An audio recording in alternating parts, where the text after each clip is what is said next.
Hey chat, what's up? How we doing tonight? Welcome, welcome, welcome. Hope you're good. Oh, we are a mere 27 hours away. You are correct. You are correct. Do you hear sounds? Can you hear my voice? Can you hear my voice? Hello, hello.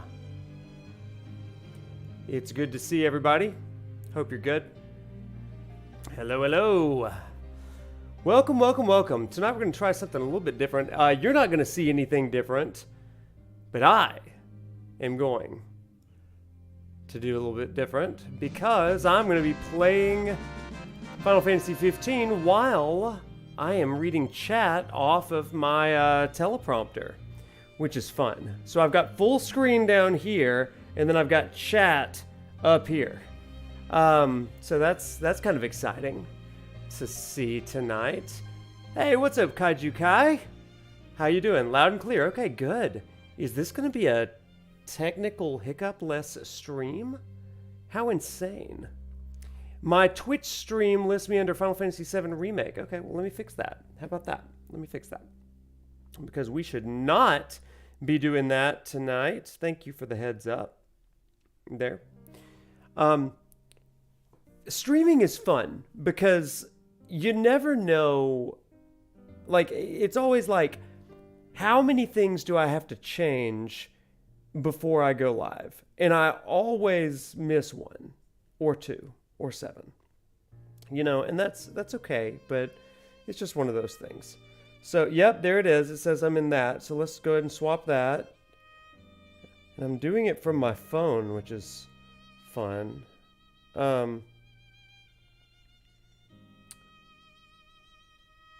There we go. So that should now say Final Fantasy 15. Cool. Thank you for the heads up. So, everybody, let me just say something. Yeah, now I'm definitely going to have tech stuff, right?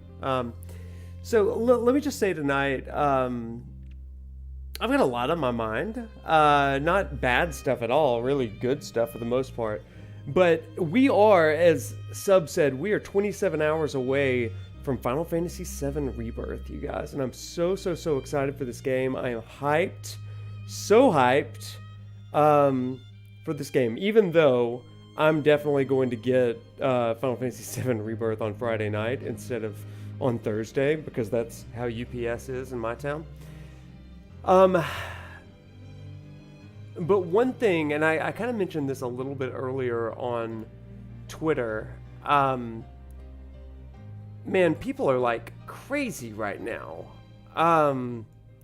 Like, people are, of course, very hyped for the game, and they're very, like, really excited about things. But then there are, like, other groups of people that are, they're not, like, less excited. They're just, like, antagonistic entirely. And so, like, I usually do not pay them any mind, but I do want to kind of say something really fast, just to kind of get it off my chest. It's not a bad thing at all, but it's just something to be aware of. Number one, people have all kinds of different opinions, right? Like, all kinds of different opinions, and we are so happy with all of the different opinions. Hi there. Okay. Oh, Kuya, welcome back. You forgot there's a stream? Well, you made it. I don't know how you remembered. But y'all, here's the thing that I'm observing. Okay, I'm seeing people that did not, for whatever reason, enjoy Final Fantasy VII Remake. Okay, and that's totally fine. Like, I have critiques with Final Fantasy VII Remake, all that stuff. But here's the thing: if you don't like something, and it's release week for that thing, just kind of do this right here, like as we used to say in, like, middle and high school, or maybe kindergarten, lips and hips, kids. Lips and hips, okay? Put your hand on your hip, put your other hand over your lips, okay? Because, like, it's fruitless, okay? It's like saying if I were to find a Michigan fan who just won the national championship, then I come over to them as an Alabama fan and be like, Well, Alabama's better. Okay, well, okay, awesome. First of all, I do believe that. I think Alabama is the most storied program in the country. But is it helpful, right? Is it just helpful, or are you trying to wet blanket somebody? Somebody in our Discord said the wet blanket sort of thing, and I think that's absolutely right. So here's the thing. It's okay. Like what you like, hate what you hate.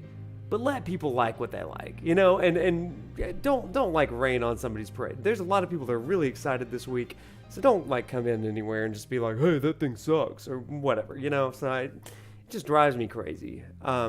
So yeah, people crapping on Final Fantasy 16 when it was apparent that they hadn't even played it, right? And it's just one of those things of what do you want? What do you want? So, you know me, right? I'm a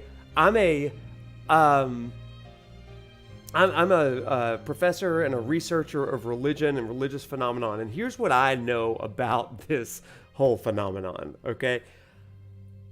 The Final Fantasy VII community particularly, and I would say Final Fantasy in general, the Final Fantasy community is very much like some kind of some religious fundamentalist and literalist interpretation communities. Here's what I mean. There, in all of my classes, there's always somebody that holds a very fundamentalist or literalist interpretation of the Bible, and that is so warranted. What I've found is that those people deeply love the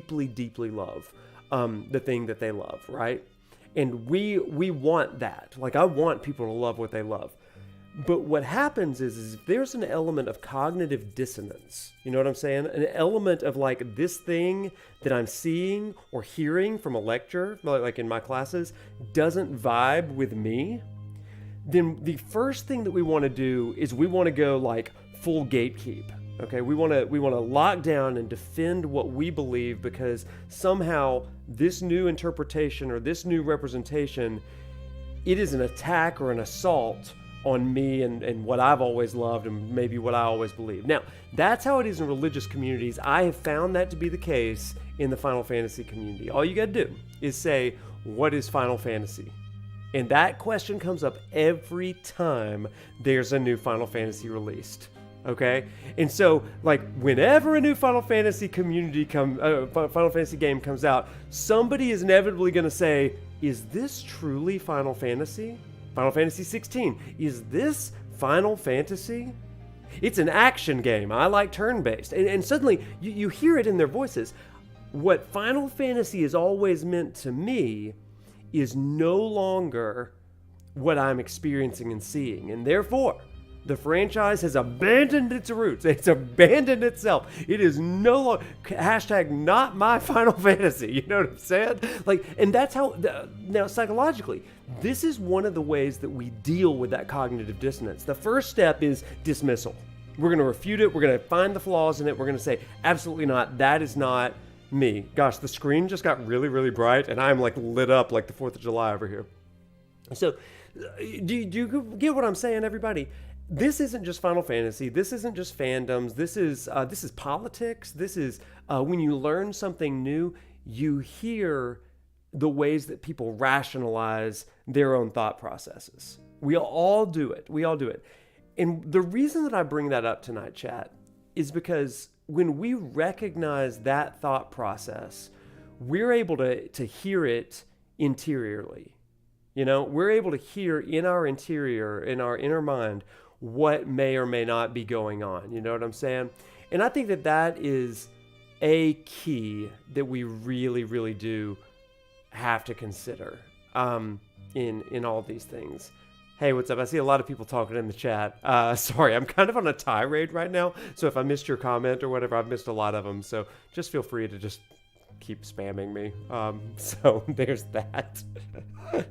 So you get what I'm saying, chat? I love to think about other perspectives. I love to hear things that don't. So you've probably seen me on Twitter.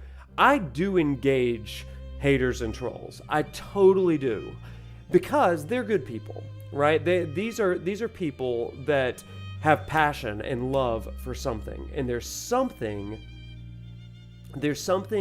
about their perspective that's rooted in love. But it's manifesting not as love for their thing, but as hate for something else. And that's what we've got to be careful of, chat.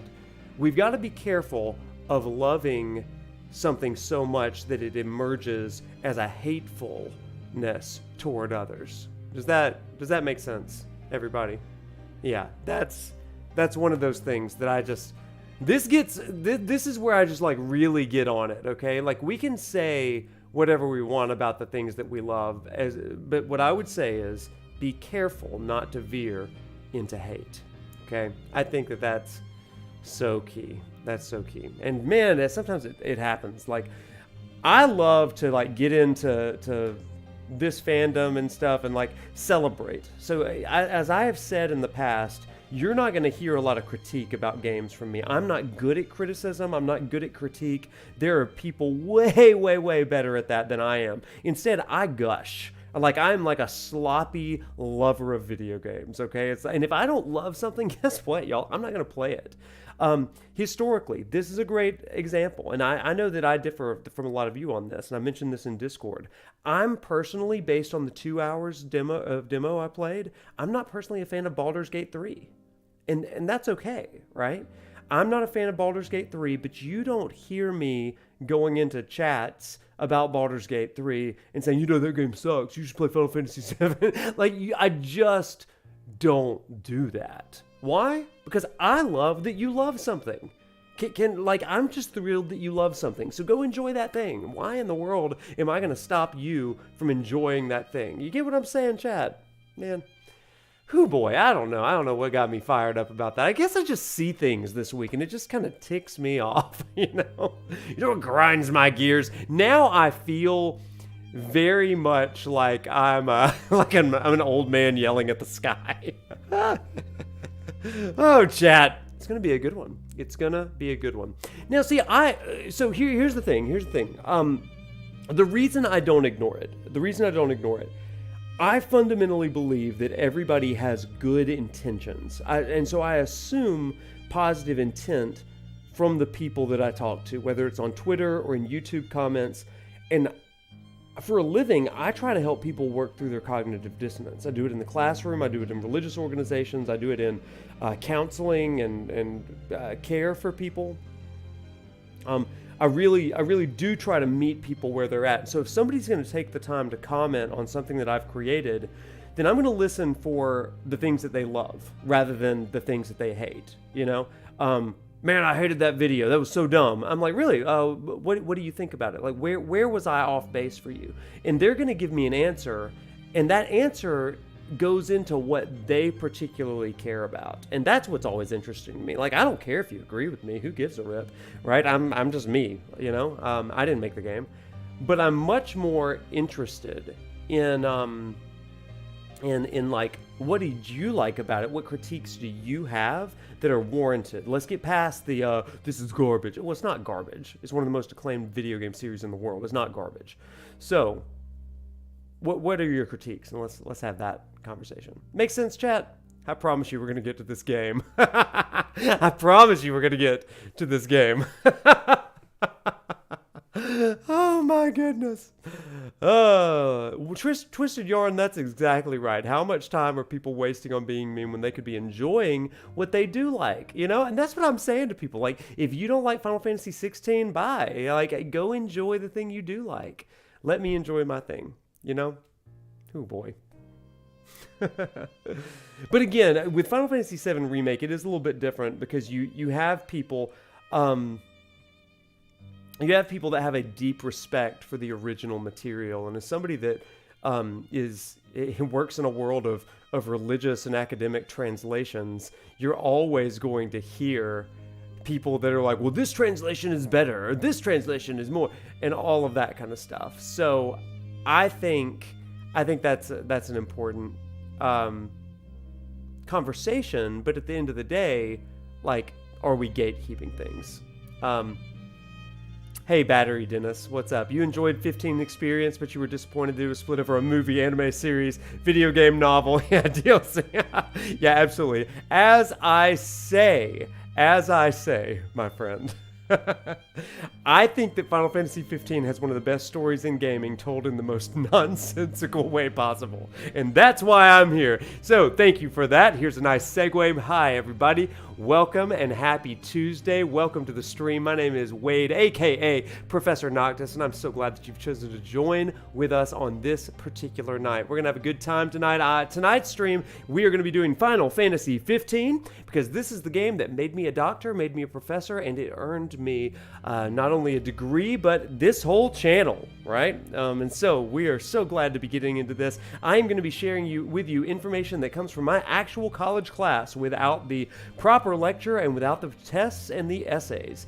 So tonight, I'm going to share with you one of my favorite chapters in the entire game. It is Final Fantasy 15, chapters 3 and 4.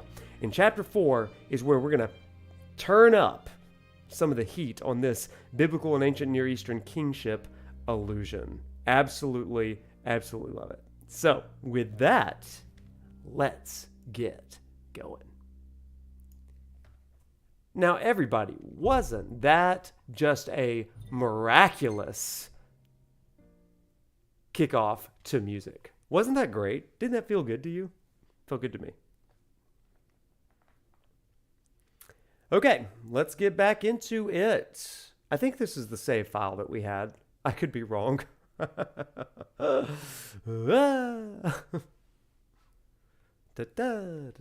we are in a loading screen. Okay, now let's swap on over. 15 is what got you into game dev, and that's awesome. Oh, here we are, everybody, back. We are back in action. Look at this game, you guys. Gosh, I just love it. I just freaking love this game, you know? So, just to recap for everybody in the chat, Final Fantasy 15. We started this game out and we met our boy Noctis, now in a elegant, chic fishing attire because we've been fishing and camping. He is on his way toward Lestallum because he just got a phone call from Iris, who is Gladio's sister. He's right over there.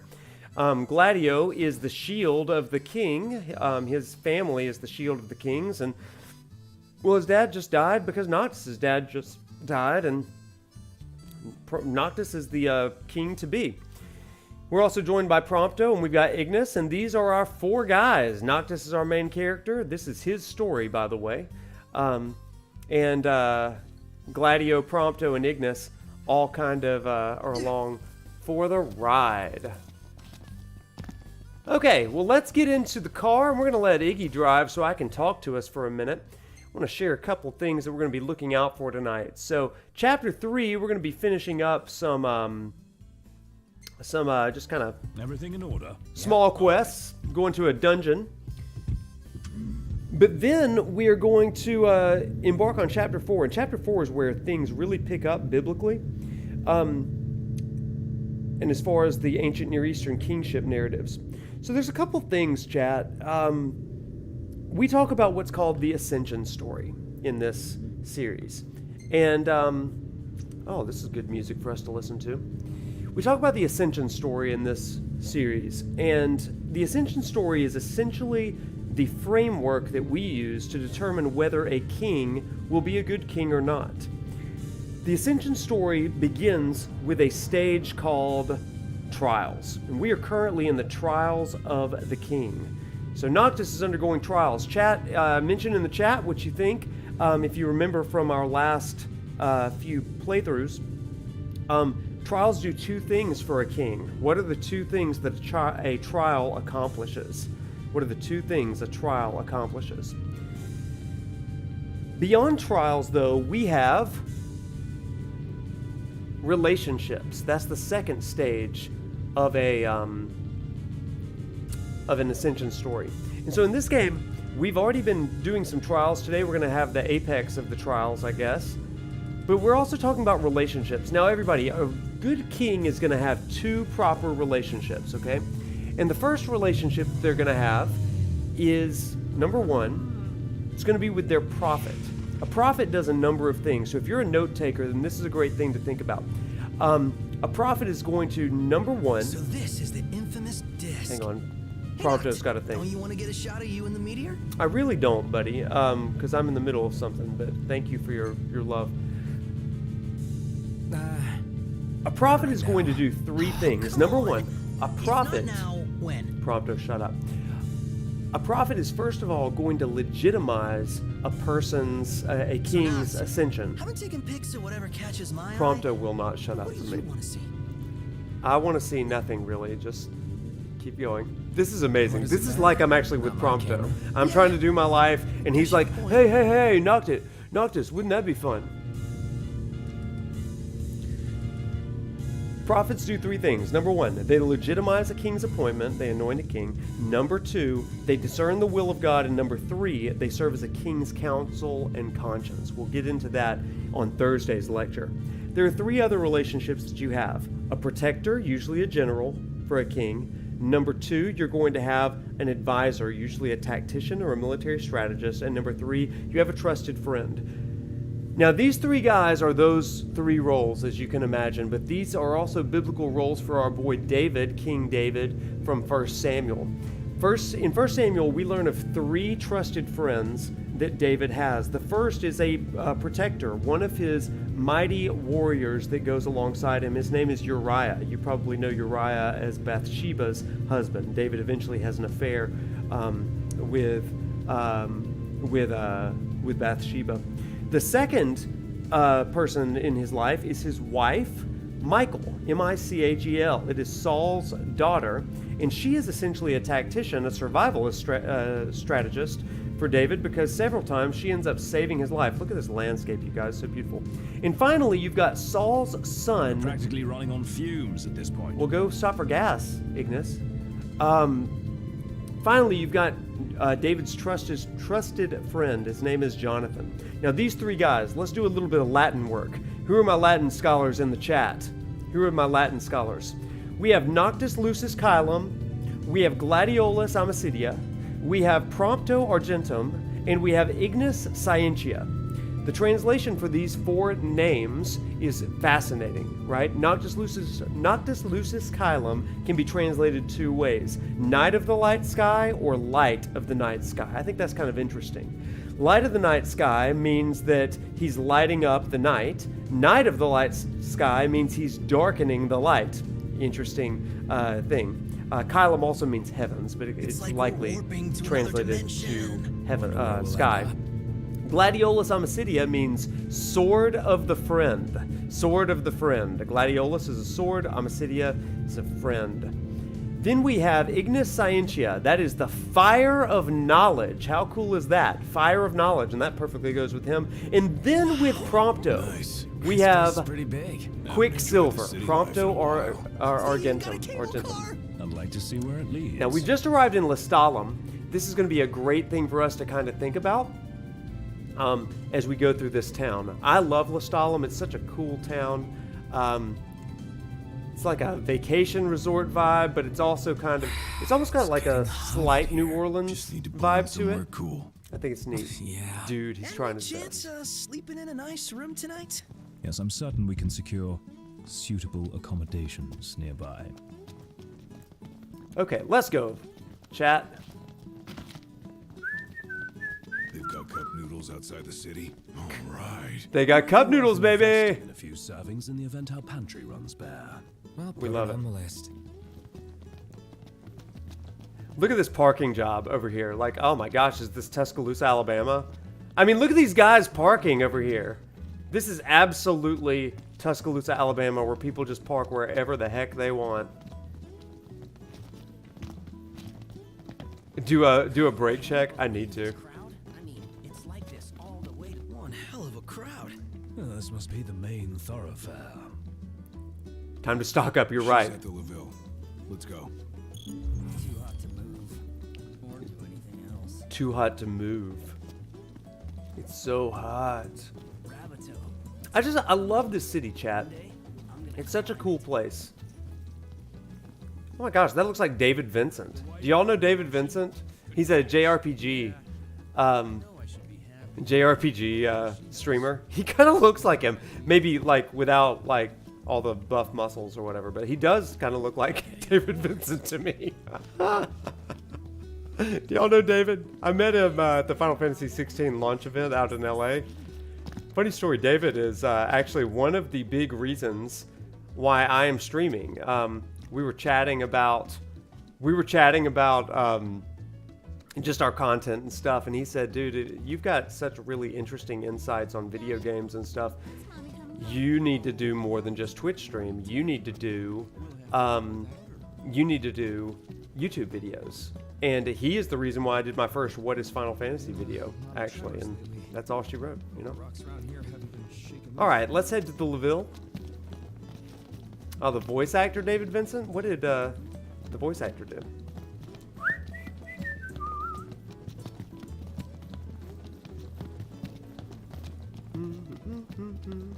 Considering Prompto's backstory, yeah, no spoilers in chat, everybody. We will have some people that are a part of my actual class at Final Fantasy at the University of Alabama, excuse me, watching this for homework. So, oh, first headache, baby. What's wrong? My head just started throbbing. You all right? Yeah, I'm fine. Funny story about Prompto Argentum. Quicksilver.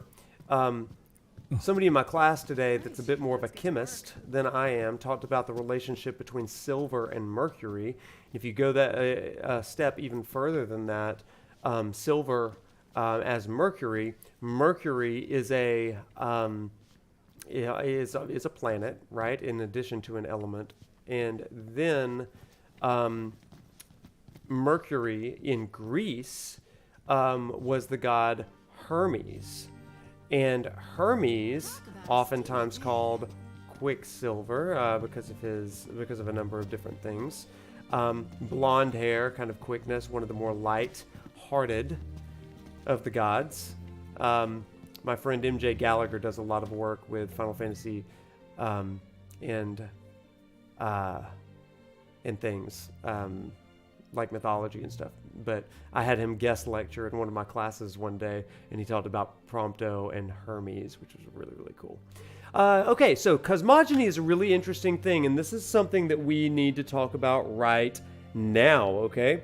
The earliest accounts of covenants, the covenants, are found in ancient tomes dating back to the time of the cosmogony some 2 millennia ago. According to such tomes, the rites are a means by which the oracle summoned forth the gods, that she might make the will of mortals known to the divine. Okay, this is an important process, right? Because the oracle serves as this intermediary between the divine, the six, the gods, and humanity, essentially making them aware of what's going on with humans. Sounds a lot like a prophet, right? Sounds an awful lot like a prophet. And so we're talking about covenants here in the cosmogony, and we are heading toward the first covenant that we're going to learn about.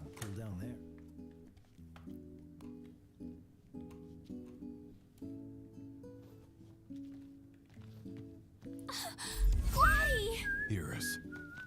Look at you guys holding your own out there. Look at you guys. What can I say? You look good. All things considered, you guys are staying here, right? All things That's the considered. plan. When you have time, we have catching up to do. Sure. Jared and Talcott, is it good to see you? Prince Noctis! Iris is safe with me. Please excuse my grandson. He has yet to learn his manners. Time out for just a second, chat. It's important to note here, because they're just kind of throwing characters at us, that Jared and Talcott, grandfather and grandson, are retainers of the Amicitia family. So Gladio and Iris know them like family. I had to explain this to my class a little bit earlier today, and that's a really important thing they really don't talk much about in this game. But just understand that they are retainers of the Amicitia family. So they're helpers of the shields of the kings. I like it. Your Highness is very kind, but we shan't impose. A very good night to you, Your Highness. I love Talcott. Ugh, we love Talcott. Bless. You're back with wine. So, Iris, what was it like inside the Crown City? Not pretty. The Citadel took a beating. Mm. But a lot of outlying neighborhoods made it through in one piece. The Empire had tactical targets in mind. You know, if there's anything else, you can ask me. Yeah, thanks. It's a great point. Gladio's voice does change around his sister. What? So, about Lady Lunafreya, I keep hearing she was in town. Apparently she left right away, but at least it means she's okay. Good to hear. Thanks. Chat, that's really, really important. This is where Noctis discovers that Luna is alive. Okay? He didn't know until this scene. I feel like they could have made that a bigger deal, but nonetheless, this is the moment where Noctis is like, oh, that's good to hear. So, let's keep going. Yeah, well, get a good night's rest. Yeah. Nice. Here we have Noctis and Iris hanging out, catching up. So Noctis and Iris are old friends, right?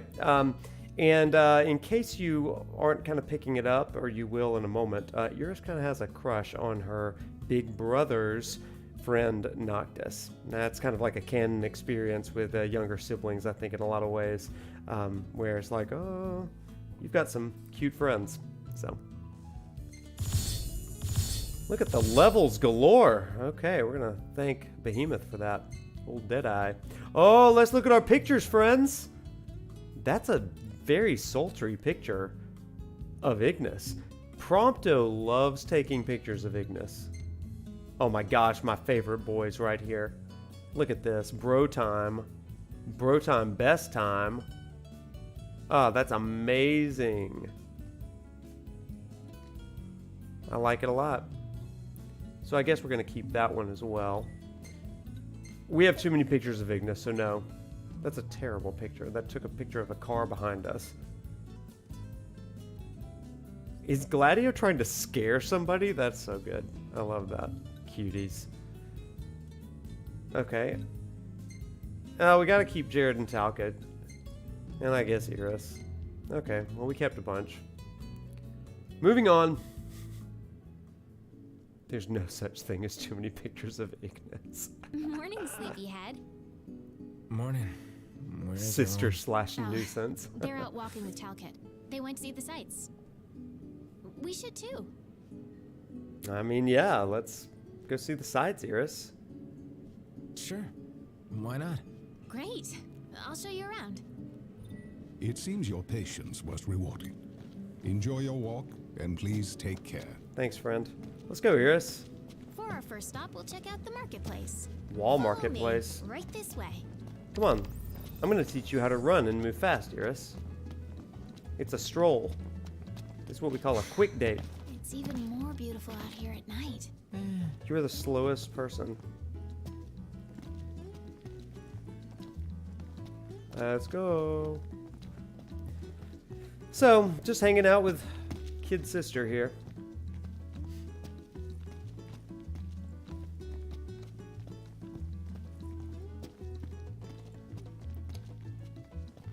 Yeah, I don't really see that Noctis has feelings for Iris quite the same way. This is the Cartellum Market.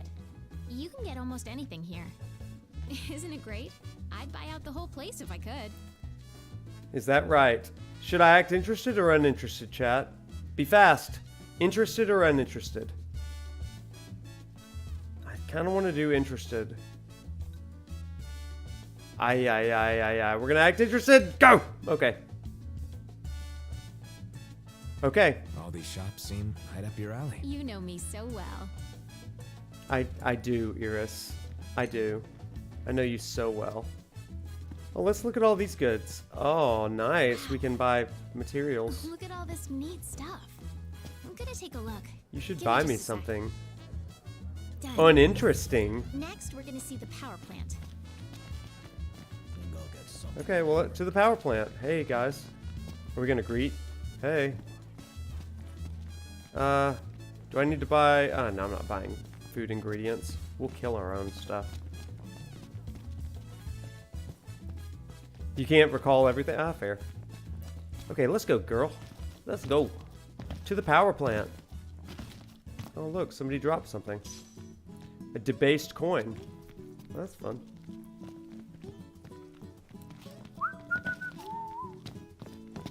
Let's go.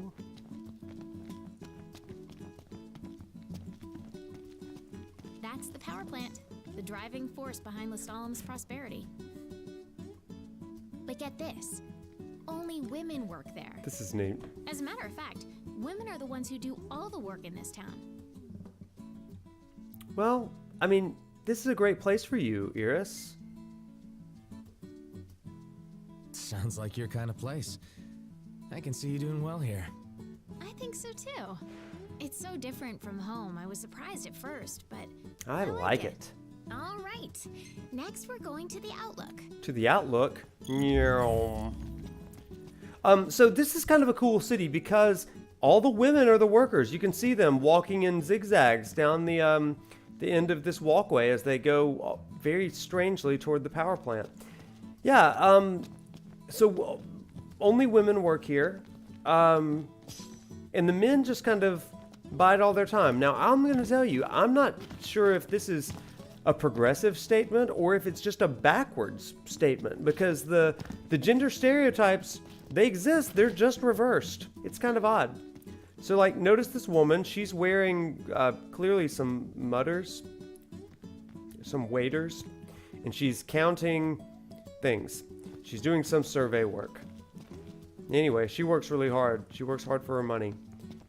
Now let's go see some of the lazy, good-for-nothing men that do nothing around here. I'm a city girl, but I dig the rustic charm. Yeah, well. Listen to how uninterested Noctis is. Oh.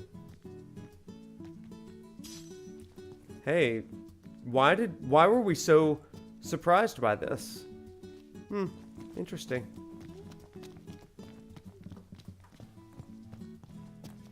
Yeah, so we stopped and looked at this fellow right here.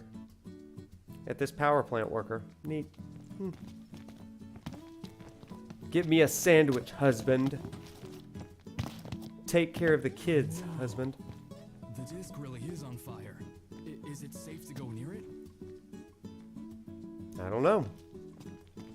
Take a look at our wares. Oh, I would love to take a look at your wares.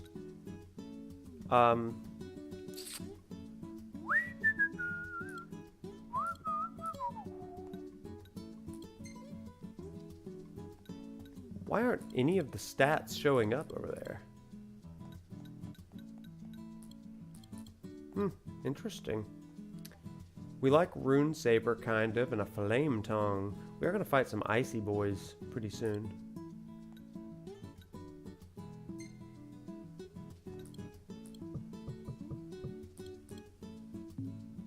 I'll see you later. Interesting. Okay, we'll be back, probably. Okay. A husband sandwich? That's an odd thing. Come on, Iris. Let's go through these back alleys. What a romantic date So as we Noct, go through. What are you gonna do when we get to Kayam? Me? Get ready to go to Altisha, I guess. Right. Can't keep Lady Luna waiting. All right, everybody, that is something that you may not have understood. My class sometimes doesn't understand. We can't go to Altisha by way of Galden Key, so we're going to a private port called Cape Kayam. And once we get there, we will be able to go to Altisha, where we will likely be reunited with Luna. And then maybe the wedding is on, but we'll see.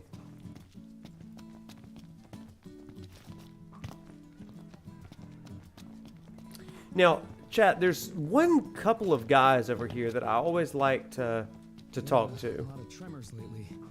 Hope the rocks around here haven't been shaken. I can't exactly remember where they are, but I remember what they say. So we're going to just kind of wander around for a minute until we find them.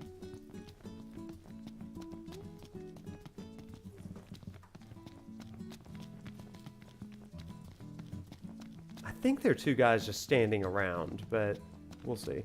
Hey, awkward wave. Hungry. Want to grab a bite on the street? I don't know. Pretty rowdy in I don't know. Yeah, they're standing somewhere. I think they're in like an alley or something. Don't all the women work at the Lestallum power plant and the men work all the mundane jobs? That's exactly right. A couple of the merchants, a couple of quest givers are men, so maybe women have a higher level of education than as engineers. You would totally love the drinks in this place. Would I? How uninterested is Noctis? Whoa. The disc really is. So they're all really concerned about the disc. There is an NPC. Oh, this guy's sound asleep. Too hot to move or do anything else. The NPCs that I'm thinking of, they mention. Oh, here it is. Congrats. Yeah, I know I should be happy, but the better she does, the smaller I feel. You guys, how crazy is that? Congrats, the wife got a promotion. I know I should be happy, but the better she does, the smaller I Imagine taking feel. one for a spin. Oh, yeah. Noctis could at least fake it. He's not, though. Okay, before we get into this, should we be nice to Amazing Iris or view, should we right? break her heart? Look. Your call, chat. There's the meteor. You know, Noct, this almost feels like a date.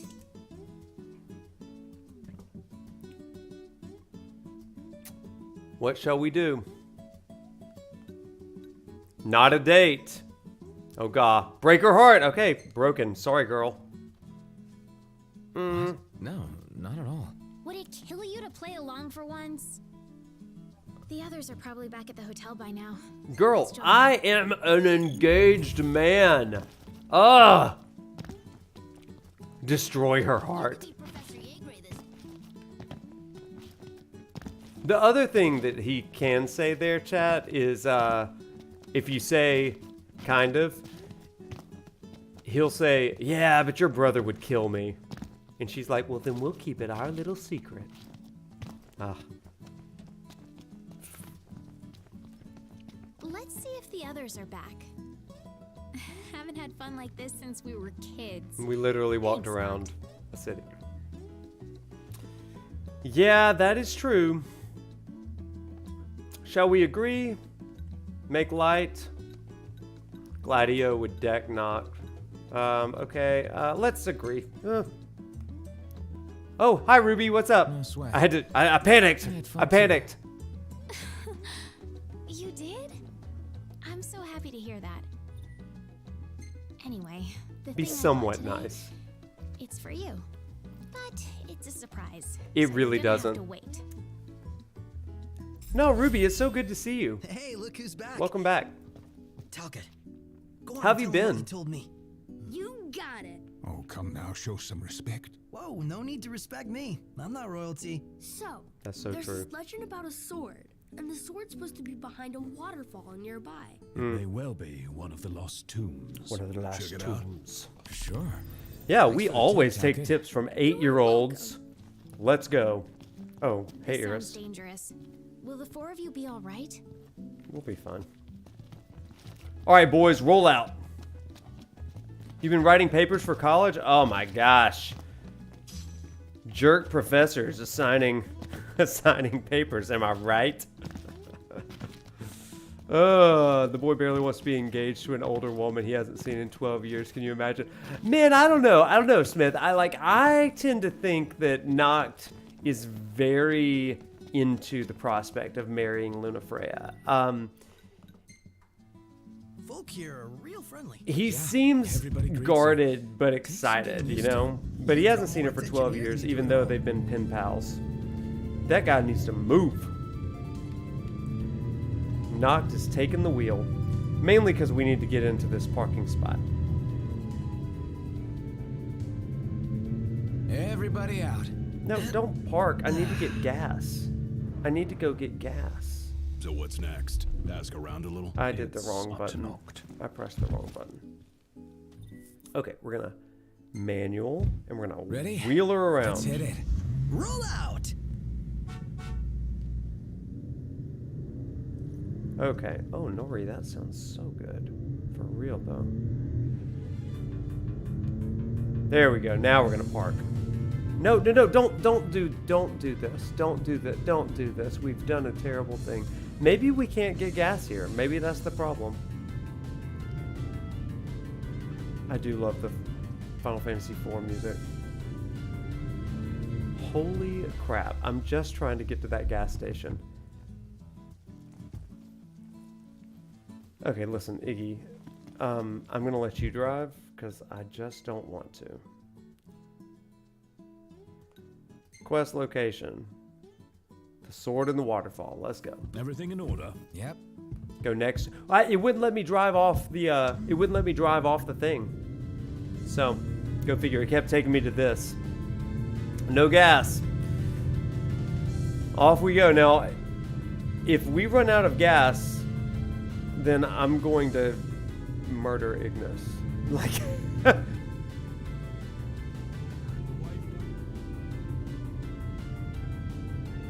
Ignis, pull over a sec. No! I tried to push the button. I tried to push the button and he just didn't want to. Okay, let's just go. Whatever. Ready when you are, Ignis. Off we go. Oh yeah. You would blast 13 music? We'll get there. Right now, maybe not the battle music. We need a better vibe. That's too much of a vibe. I need... Oh, this is a great one. I love Troyan Beauty. This is an amazing, amazing, amazing, amazing song.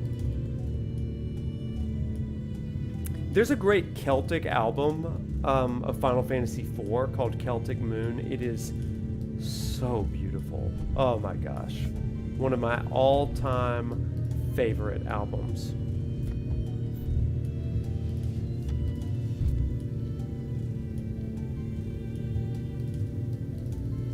A Final Fantasy 15 VR driving simulator? Well, Racy, I don't have a Final Fantasy 15 driving simulator, but I do have a VR fishing simulator, and let me tell you, oh man, it's good.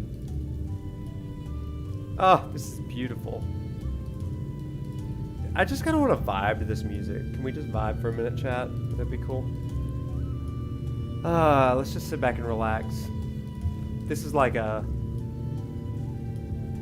Oh no, we're gonna run out of gas. Are you kidding me, Ignis? You had the one job. You had one job, Ignis. You had one job. Great.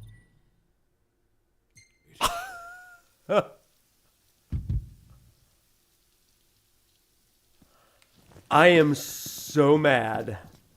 Can we push it? Right, give it all you got. Okay, we're gonna push it. Let's go. In the rain. In the rain. This is a canon event. We are so slow. We could just get it towed. Oh god, we almost got hit by a car. If this guy hits me. Nobody's out here to help the prince. You know, chat, this is kind of a good... it's a good canon experience for our boys, isn't it? I should have rented the chocobos. I think there's a gas station right up ahead. But I mean, one thing that I do love about this mechanic, not the pushing of the car, but one thing that I do love about it is that you don't see a prince doing this ever. Like, it's just great, great stuff. I want to look at the map real quick. Okay. Is there a gas station anywhere? No. You know what? We're going to be fine. We're just not going to do that anymore. We're going to ride chocobos. And we're going to leg it for a while. And we'll tow the car eventually. Oh. See, if we had gas, we wouldn't have found that cool rare coin. Alright, out in the open world. Everybody, it's like Final Fantasy VII Rebirth over here. Open world.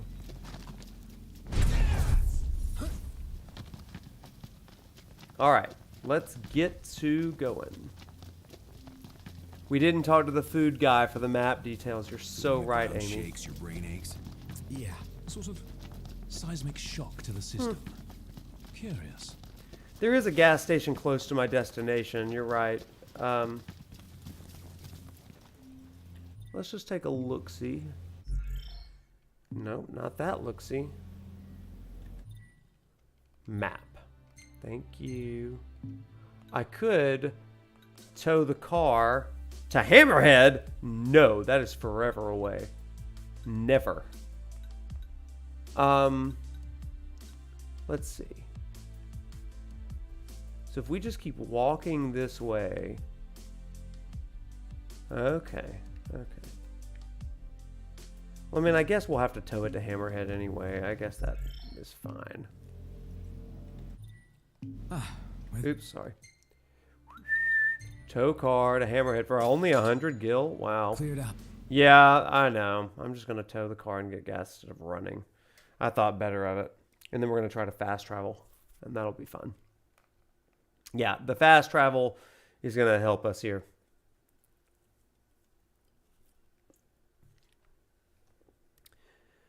Regis, Lucis, Kylum. Huh. How convenient. And by convenient, I mean not at all. Right, give it all you got, fellas. No, get out of it. No. Stop, I pressed the wrong button. Just get out of here. We are not doing this.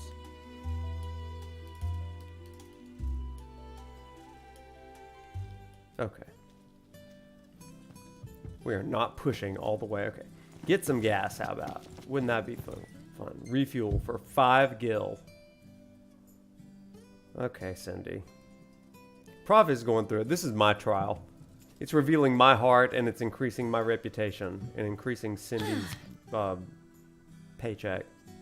Sid is going to scold me. Cindy! Cindy! Wow, she's looking prettier than ever. This is a family stream.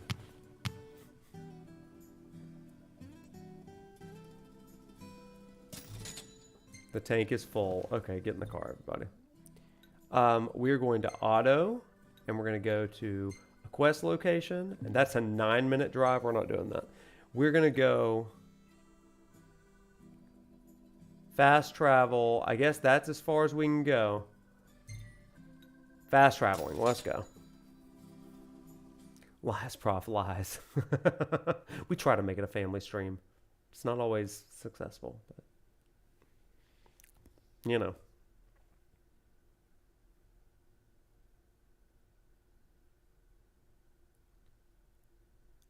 Okay, back in the car. Should be a nice change of pace.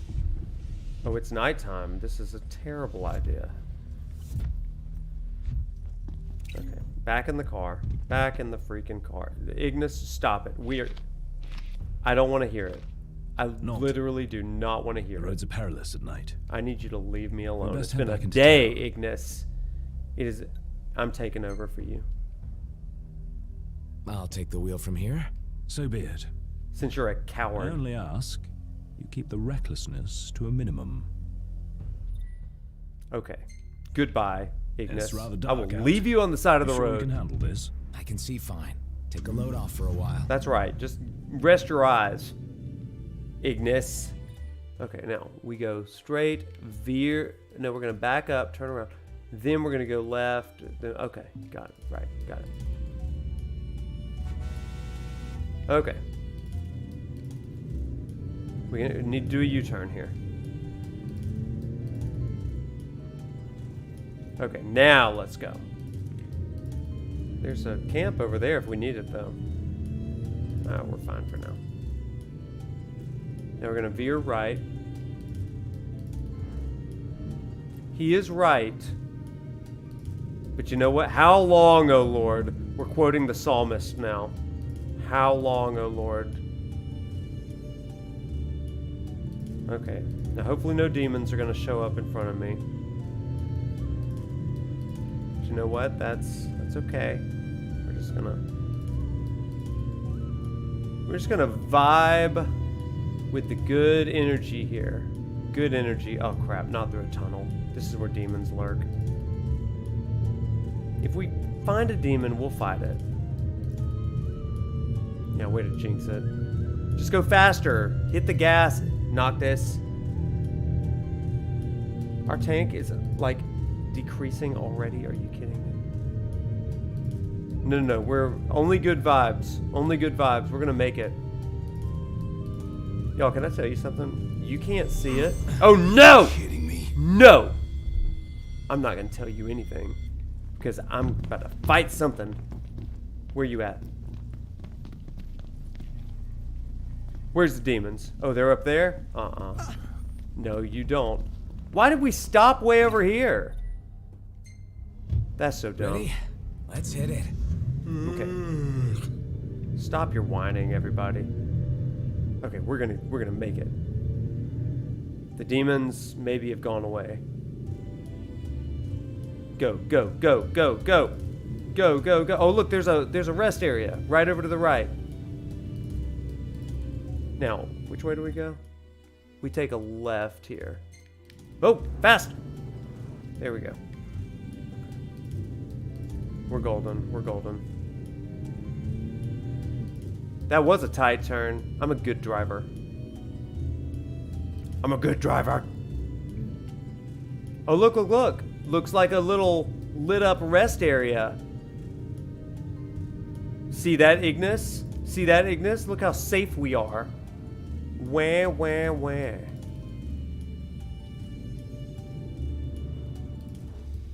Look at all these lights. What a relief. Okay, everybody, nobody was They help worried. to keep the demons at bay. Okay, that was passive aggressive, and I will not stand for that. I am the king. Let's go buy some albums. With gas. Oh, we're gonna fill up, don't you worry. Never get under a half a tank again. Hello and welcome. Hello.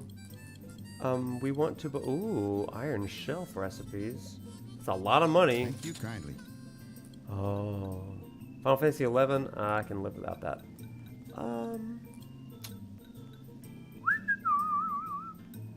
We need a... Phoenix down. Okay, we get it. You're tired. Maybe some high potions. 20 is fine. Let's just keep 20. Thank you. That's it. What's what? I've come up with a new recipe. I'm not fighting demons. First things first. Let's go sleepy sleep. Yeah. Excuse me. 15 gil, fine. You ready to rumble, Not? In King's Night? Oh yeah, I'm game. In that King's case, Night? I'll join you. These bros, just hanging out, you know what I'm saying? I love that they're all on their phones playing their little multiplayer games. Another canon experience, everyone. Oh, good.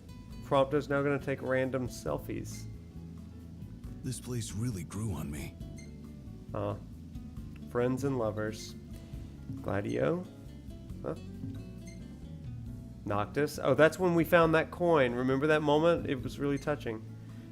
Sleepy Gladdy. Okay, none of those pictures were amazing. Man, when they did the Iggy memes, they were so good. Okay, good morning, world. Let's buy a chocobo. Oh, well, okay. Parkour, parkour. I know.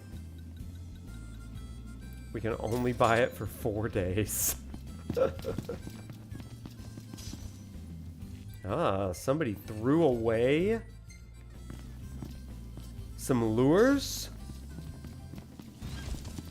Oh, are you mine? Easy now. Let's go riding. See you, Slowpoke! Oh man, these guys. Ready for more? You bet. Let's hit it. Can I pick that up? Not while I'm on a chocobo. I did hear in Rebirth you can pick things up while you're riding a chocobo, which is a game changer. Oh, look at that chocobo drift. Not quite as fancy as 16s, but it's serviceable. Oh, where did you come from, Ignis? What? And Prompto. Anyway, let's go. Man, that hurts. Yeah, he's like... This is not He acts so old, but I mean, you know people that are like young, but they act super old too, so we all do. We need hunts for money. Not today, though. Today we're on a mission. Oh, there's the Midgardzalim. We'll be fighting him on Friday in Rebirth, everybody. But not today, because we're just weak little boys. Let's run, let's run. Let's run. We're outnumbered. I propose we take them out one by one. Oh, I'm stuck on a tree. Way to finish this faster. Yep, gotta go. Weak little noodle arm boys. Why not? Let's fight them. Gladio!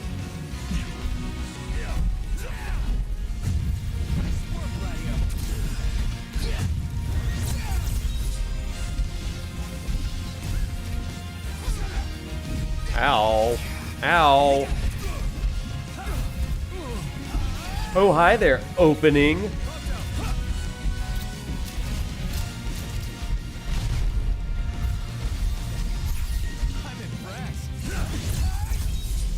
Oh, ow, that hurt. Somebody want to help me?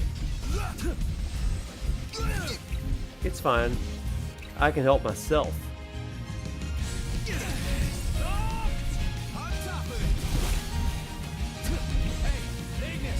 Come on, Iggy. You love this mission? It's a good one.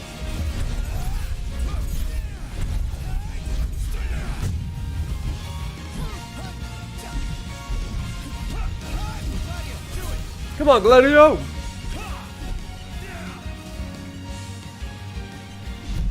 Isn't it called Stormer now? It'll always be Midgardzalim to me. My pleasure. Ignis is just flipping like a flippin' idiot over there.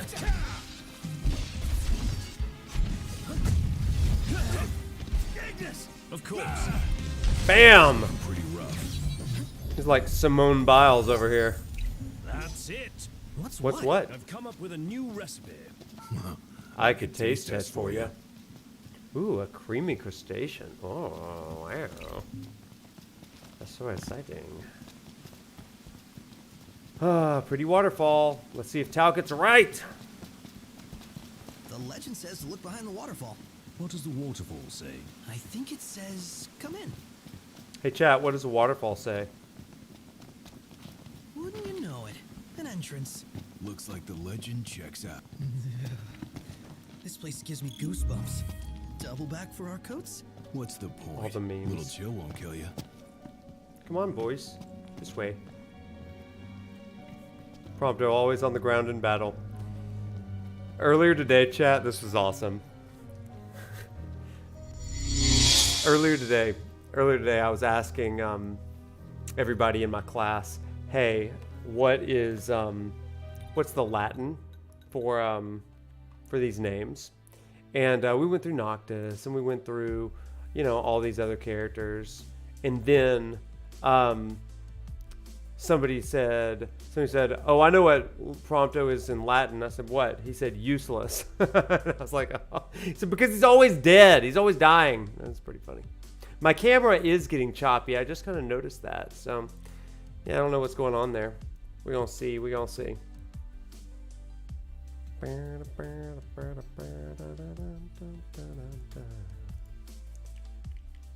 going to see what we can do to fix it, chat. I don't know why it's getting choppy like that. I do know why it's getting choppy like that. It's because I'm playing on PC, and that's always a problem. So, yeah, it's okay now because the game isn't doing anything, but yeah. Okay, well, let's keep going. We'll just see what happens. Well, looking on the bright side, maybe Poor the cold Prompto. keeps the demons at bay? Yeah. It's all tech crap. Sarcasm. But what if they're frozen? Encased in ice. Again, this is the problem with PC gaming. You know what I'm saying? Oh, you're right. Thank you. PC gaming is all about ruining the experience. Give me a console. There's more to being a best friend than being useful, isn't that truth? We love Prompto, but you gotta know Prompto's strengths and weaknesses, don't you? What could possibly go wrong? It's choppy, yeah. Okay, well let's just degrade And some on we things. go. Right. That'll be fine. We will degrade a few graphics. Yeah, we're at high. Let's go to 30 FPS. That'll probably help. Okay, let's try it now. Maybe that'll be better. It won't be as pretty, but it'll get it done. Say your prayers. You think love dictates. Let's get it over with. The trans... Amazing. Prompto's a vibe. He's not much else, though.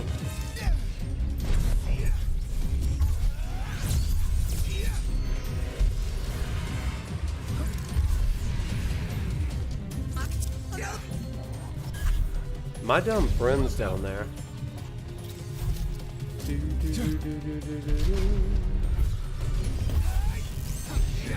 I'm impressed. Not good to throw everything down. Dang. For a little chill. Is that everybody dead? Okay. Oh, I got an ice Everybody's cream dead. headache.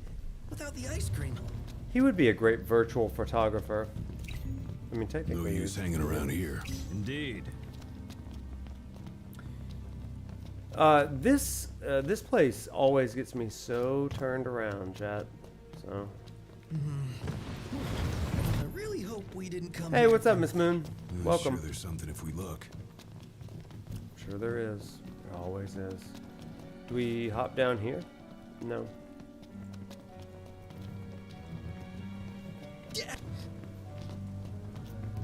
There should. I always wanted to like cut those things. It just isn't what happens.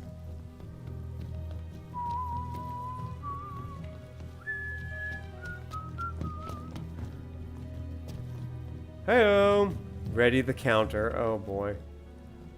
Here we go. Again. Really? Hey-o! It's been a pretty chill night so far. We're just trying to get through this cave.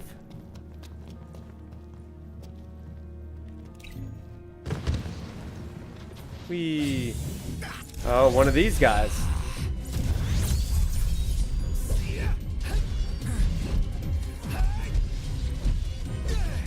Oh, ow, jerk. Some din din. What you eating for din din, Dustman? Aw, you jerk. Oh, it's open for you. Oh, hi there, opening.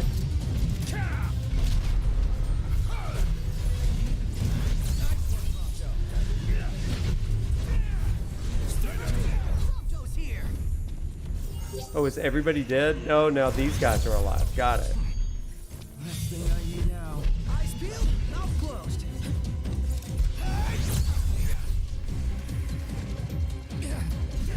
Oh, you gotta be better than that, Noct. Where's the place that we can... There it is. Where'd you learn that one, Noct? From you, buddy. Ooh, Nashville hot chicken? That sounds awesome.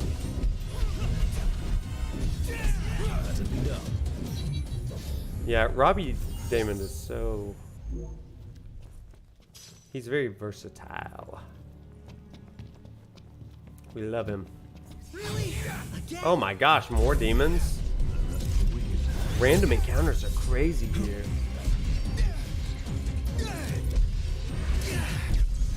Let's clean him up quick.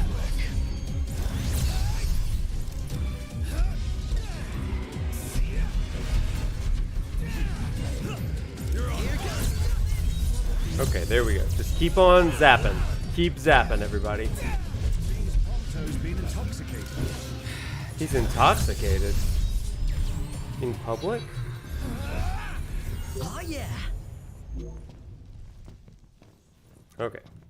We keep on keeping on, the only way we know how. Ah, everything is a dead end. This place sucks. Okay, so we keep moseying.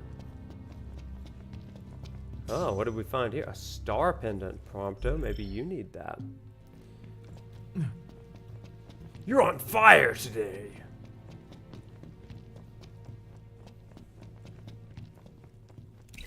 Oh, don't jump down there, dummy. Don't jump down there. Okay, hang on. I need to give Noct a new sword here, because it seems like we have gone empty on a sword, and that's leaving stats on the table over here. Axe of the Conqueror. Ooh, no, we need more than that.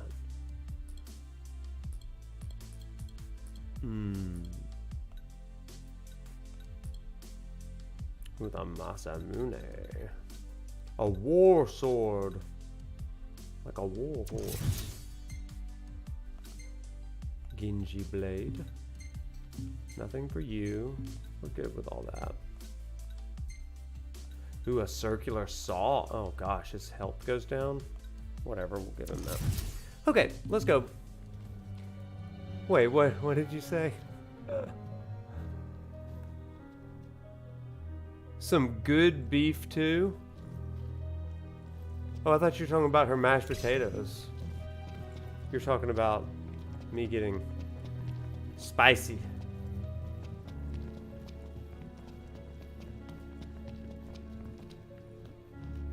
Oh. We could jump down there again. Yeah, that's a terrible idea. I'm coming. Oh, wait. Back up. Yes, and now we go this way. And now we're gonna sidle by this thing right here. Careful, Noct. Need some more spicy, Prof? Oh, Watch man. your step. I don't know. No more slip-ups. You know what really grinds my gears? Okay, come on, boys. Y'all just get on this side with me.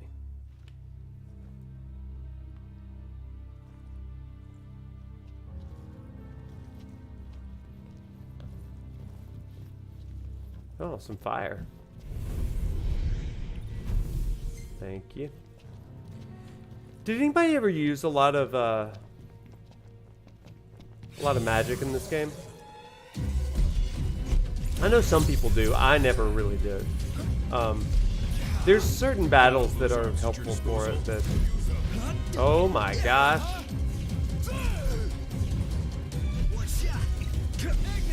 Ignis.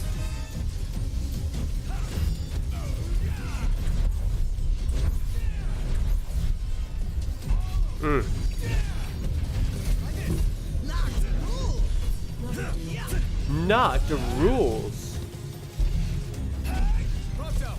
Prompto, shoot. Oh, hi there, opening. Yeah, the sword fighting's fun. I like the blindside mechanic and stuff like that. Oh, don't put me on there.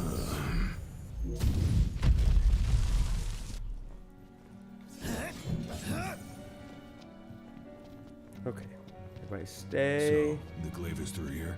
Most likely. Let's see for ourselves. Let's see for ourselves. I like the magic. It took some getting used to because you could absolutely obliterate your party members, but once you got it, it's pretty good. Let's do this. Okay.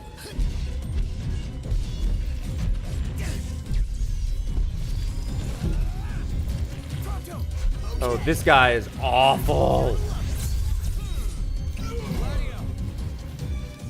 Gladio, get them. Get them, Gladio.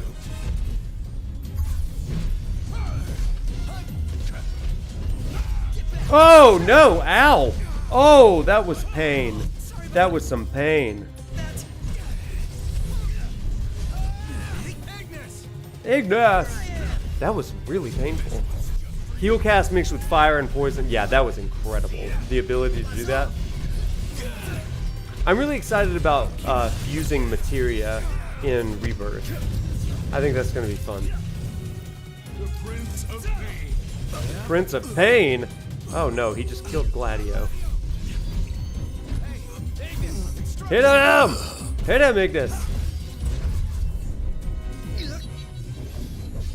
I think Wrap that we up got him. quickly. That was awful. The prince in pain. Good one, lady. Okay, let's move. Eeny, meeny, miny, mo. We're catching cold. So here we go. So here we go.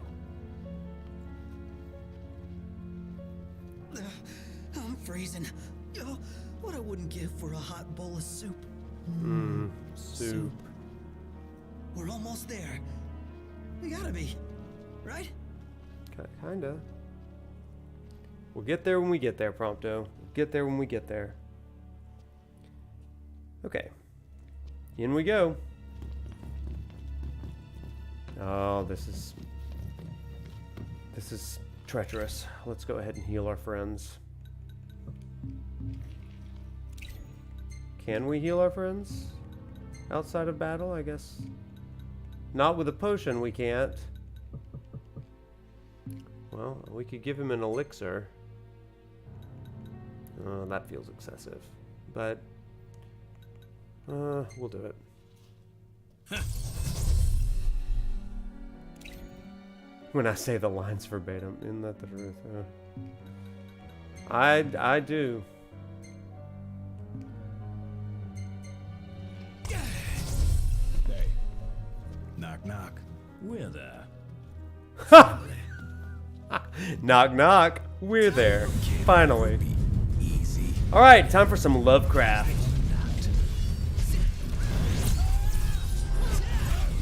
Little mind flayer action. Oh, no, you don't.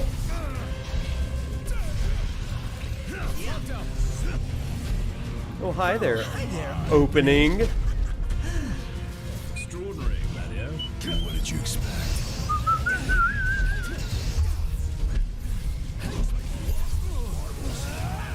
Uh-oh, we're in danger. We're in danger.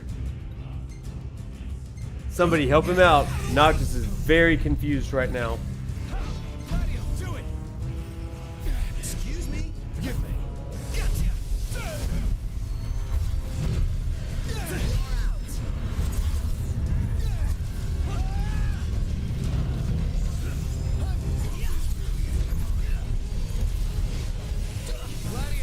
Gladio again. Get him. Okay, you went for the little guy and didn't even hit him. Great job, Gladio. Shield of the king over here at his best. Coming in. Oh crap, I'm using the worst arm ever. Okay. Let's high potion Prompto. Their banter and chemistry is so good. This is what I want in a Final Fantasy game. This kind of banter, you know?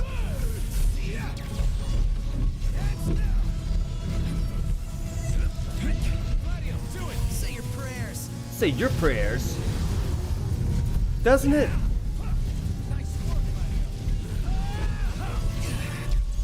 You thought. Gladio, help me. Kill the flan.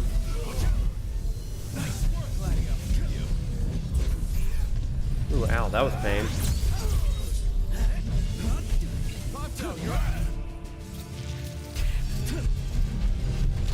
Bam, bam. Gotcha, gotcha, gotcha. Kill this guy. Ignis!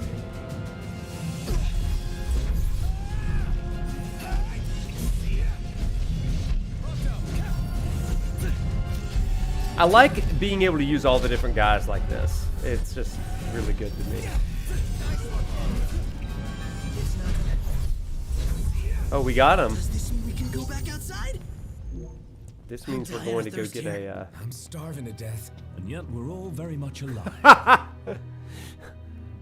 I'm dying of thirst. I'm starving to death. So good. Alright, let's go.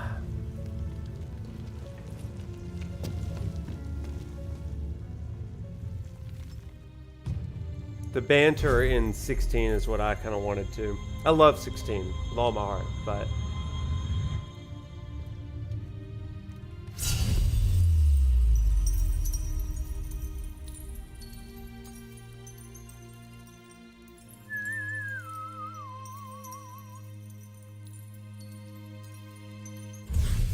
Wow. All right, let's do it. Now we have the armature. So we're almost to chapter 4, and I want to open chapter 4 with a mini lecture, okay? Because it's going to be important for us to look at chapter 4 through a certain lens. So we're going to finish up chapter 3 really quick, and then we're going to chat.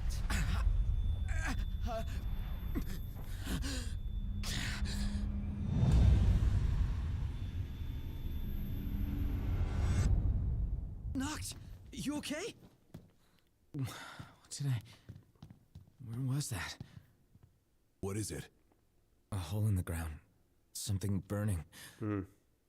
The meteor? You saw the disk of Kothis.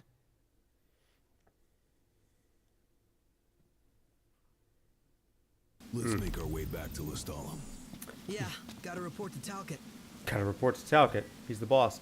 So this is a pretty cool addition that they added in a patch. Outside most of the dungeons, they've got just a pamphlet about the place that you went to. And so this was called the Grayshire Glacial Grotto. It says, fabled waterfall cave tucked away behind Calatine's plunge. The waters spilling forth from Loch Thriasis conceal congealed caverns whose winding halls have vexed many an adventurer hoping to plumb their depths. A legendary sword connected to the royal family is said to slumber within the recesses of the cave, but its existence has not yet been confirmed. It is now, baby! Although countless hunters have attempted to follow up on these rumors, the monstrous Midgard Stormer slithering around outside the grotto has served as a strong deterrent. Yep, gotta be fast! Say that 3 times, seriously. Like, it is... Conceal congealed caverns. There's my Chocobro. Come on, Chocobros. I want to ride my Chocobo all day.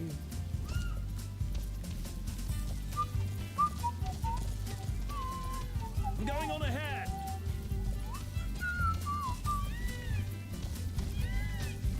Do not fight the snake. Do not fight the slithery snake. Thanks for the ride. Oh, don't give up just yet. No, that's not what we wanted. There we go. Now we're sprinting. Now we're sprinting.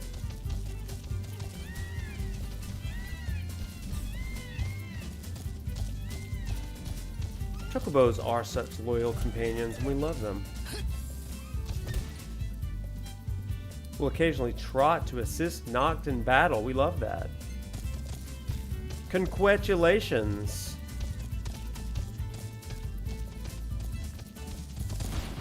Once again, Ignis just shows up in front of us. We love it. The way of gods and kings, everybody. Might want to stock up on potions and stuff. Nice. You're being helpful for a change. For a change. What do you mean for a change? Welcome. Oh, we're out of money. That's a shame. The pauper prince over here. I guess we could sell all these things. Thank you kindly. Yeah, we'd like to sell this too. And this. Oh, I guess we could do more. Is there a way to maximize it? Nope, just gotta press the button a long time. Got it. Selling a lot of goods. Wow. And we keep going. Star Shell. Oh, look at us. We're rich. We're rich.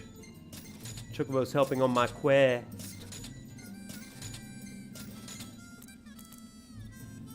Oh, so rich, you guys. We're so rich.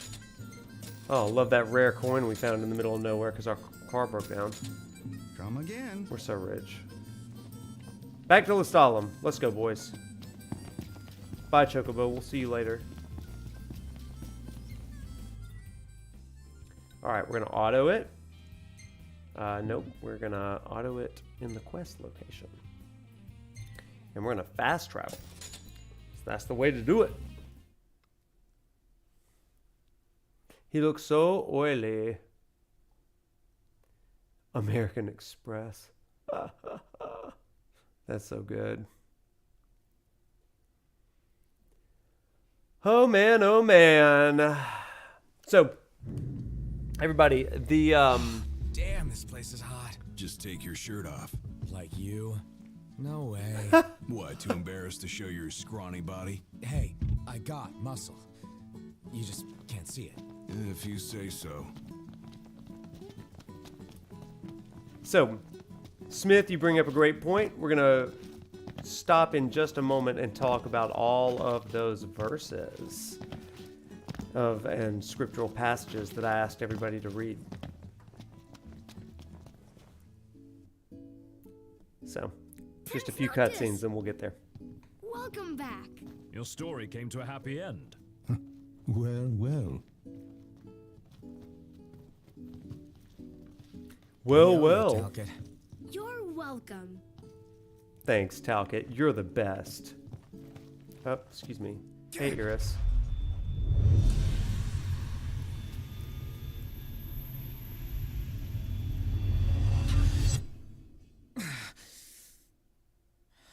Not again. What's the matter? You alright? He'll be fine, don't worry. We ought to take a closer look at this so-called disc. Then look no further than the Outlook. We can use the viewer things. No substitute for being on site, but it would be a start. Let's see what we can glean of Noct's condition. FF heroes and their visions. Yes.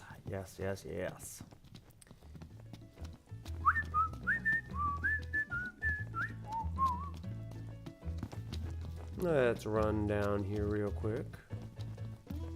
Do.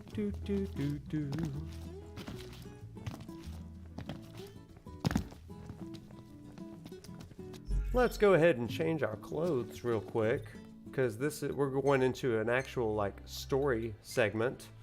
So let's look princely. How about?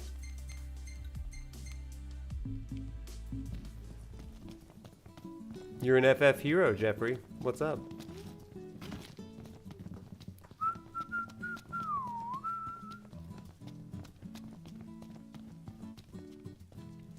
Oh, wrong one. I went to the picture taking spot. We don't want that. Here we go. What a coincidence. I'm not so sure it is. Aren't nursery rhymes curious things? So this is interesting chat because Ardyn here, and we know who he is, even though the boys don't really.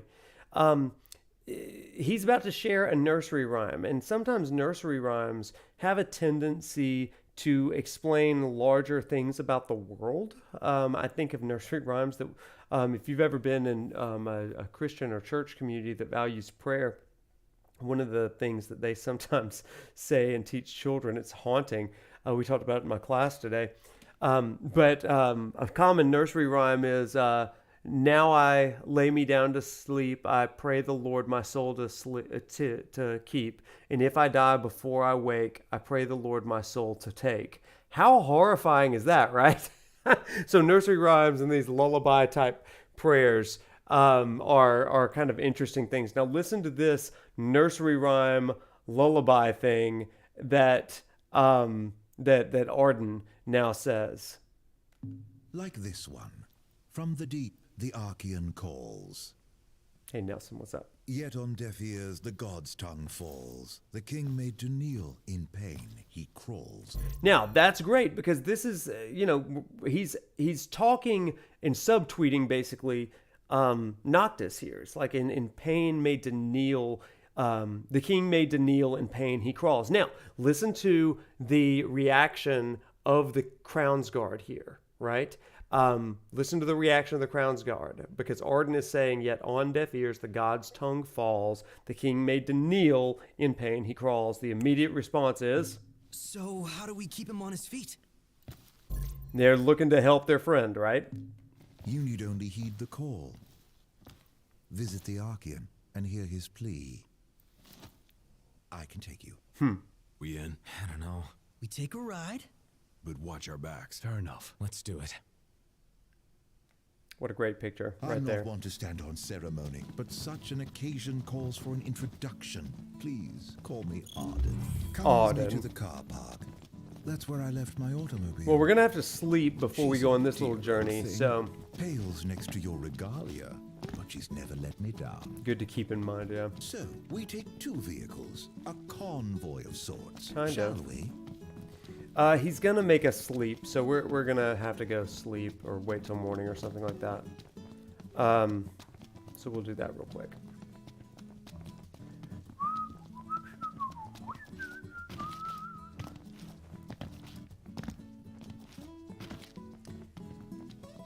A good sleep before a long journey with Ardyn.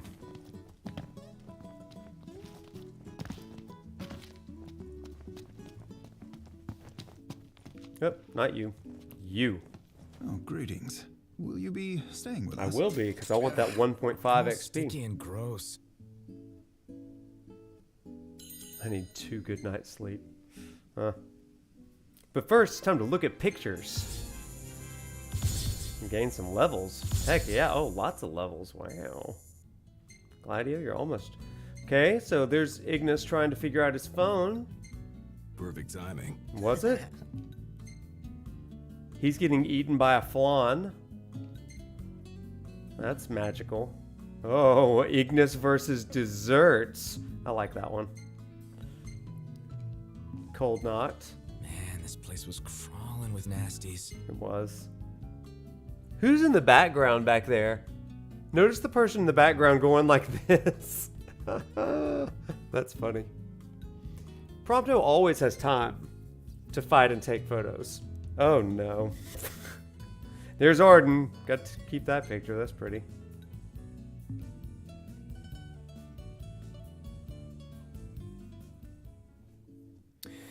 So, chat, while we're just kind of chilling in here for a second, I wanna open up a couple of things. So for tonight's stream, for Chapter 3 and Chapter 4, the end of Chapter 3 and Chapter 4, I wanted to share a little bit of stuff about some of the biblical passages that we are looking at in this particular section of the game. Psalm 35, as Smith said earlier, here's what it says: "Contend, Lord, with those who contend with me." Now, this is a psalm of David, so David is writing it. Yeah, sorry, I don't know why it's so loud. I'll fix it later. Thank you for the reminder. I'll try to fix it. But I try to select psalms of David that are going to represent, in some ways, maybe the heart of Noctis in some of these settings. So, contend, Lord, with those who contend with me. Who's contending with Noctis right now? Think about that. Maybe answer in the chat.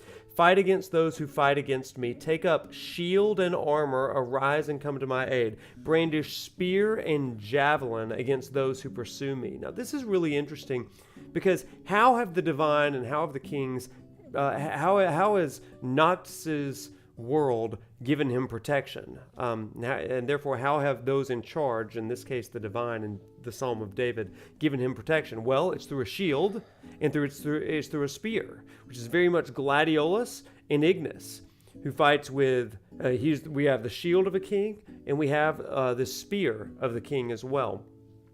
May those who seek my life be disgraced and put to shame. May those who plot my ruin be turned back in dismay. May they be like chaff before the wind, with the angel of the Lord driving them away. May their path be dark and slippery with the angel of the Lord pursuing them. One of the reasons why I have my class read this particular psalm is because Noctis is on the run. There are people that are after him at this point.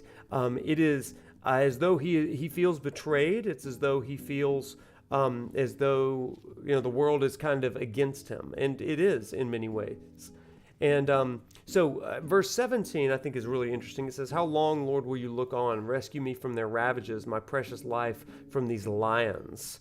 And I will give you thanks in the assembly," he says. "Lord, you have seen this, so do not be silent." And in this way, it kind of feels as though the 6 have been silent. Now, we talked last chat about the 6 gods, or the 6 beings, right, who kind of rule over Eos. And we'll talk more about that in future streams. But we are having our first encounter. And so for the first 3 chapters, the gods have been silent toward Noctis. And now there's a god in the middle of this area called the Disk of Kothos. And the god's name is Titan. there's a little bit of lore about Titan. We're gonna move back the game real quick while I chat about this. The lore about Titan is that, hello Ignis. The lore about Titan is that he, and you can see it kind of from here, off in the horizon, he's right there in the middle over here. You can kind of see over there where there is a giant meteor that has fallen, and he has caught this meteor.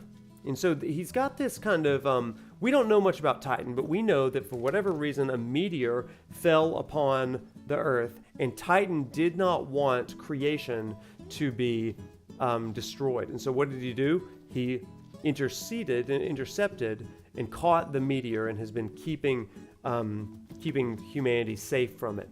So it seems as though he has been silent, and yet now he seems to have awoken, and he is speaking to Noctis, beckoning, summoning Noctis.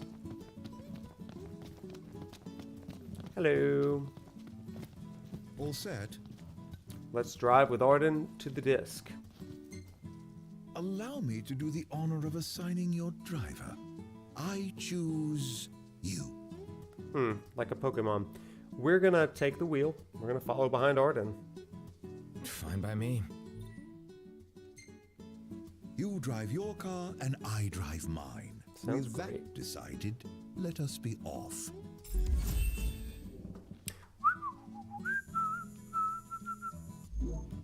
And that's the end of the chapter. I guess we could have just gone to him instead of going to the hotel.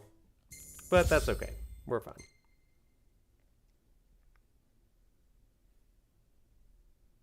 Ba-da-ba-da-ba-da-bum. So this next chapter is called Living Legend. As the land is rocked by tremors, Noctis is racked with headaches. Self-styled man of no consequence advises the would-be king to go and heed the Archaeon's call. Though loath to believe a suspicious stranger, the four friends nevertheless find themselves with no recourse but to follow Ardyn to the Disc of Cauthis, where Titan is said to slumber. Now this is amazing. The blessing of the gods. Moving forward, we're going to be looking at the gods and asking what blessing do they give Just to be to clear, Noctis. this isn't a race, it is a chase. You're not to pass me. Lose sight of me, and you'll lose your way. You're right, Nelson. And You no did get this tailgating. bonus. An accident would spoil the trip. All right. Let's hit the road already. As you wish. Drive safely now. Okay. All right. First to follow it. Ardyn and then Lestallum. What a coincidence, huh? Way too convenient to be a coincidence. I reckon he's following us around. But to what end? That question bothers me deeply, as does his origin. It's hard for me to picture that guy in the Empire. But it's even harder to imagine him as a Lucian. That's a sharp turn.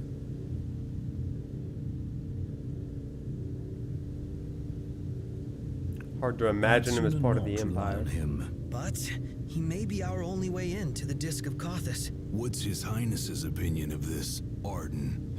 Don't really have one. He's nothing more than a creepy old guy dude to me. You hit the nail on the head right there. Well, they're broken Well, down. that's Been why there, we buddy. came up with a plan. Gotta watch our backs the whole way.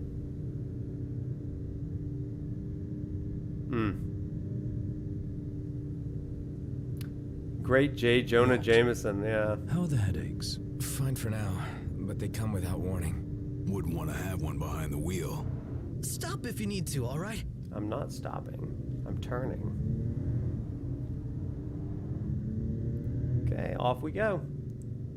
So The views in this Aiden's game on are the way. amazing. Oh, somebody wants Hey, to Nier, camp. what's up? Somebody else wants a proper bed. Nice firm ground's much better for your back. Can't we at least make it a caravan? I don't get why you like camping so much. Under the stars, at one with nature. What's not to like? Now in the wild, there are no rules to follow. No checkout time. I dare say you had knocked with no checkout time.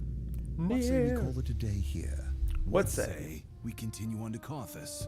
The Archaeon's not going anywhere? Neither are we under your stewardship. So we make camp with With Ardyn. Ardyn. Hell no. Might as well get the tent up. Oh, I'm afraid I've never really been one for the outdoors. I should foot the bill, so let us stay at the caravan over yonder. over yonder. Tally up XP and save the game? I guess so. I mean, why not? It's kind of early, isn't it? Nah, it's cool.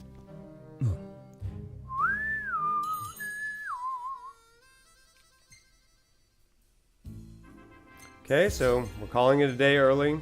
This is a very long trip with Ardyn. Well, if it isn't yours truly. If you'd rather not be in photos? Oh, I don't mind at all. Snap away for His Highness's collection. What? All right, friends. So, oh, the beast whistle. We can now summon enemies.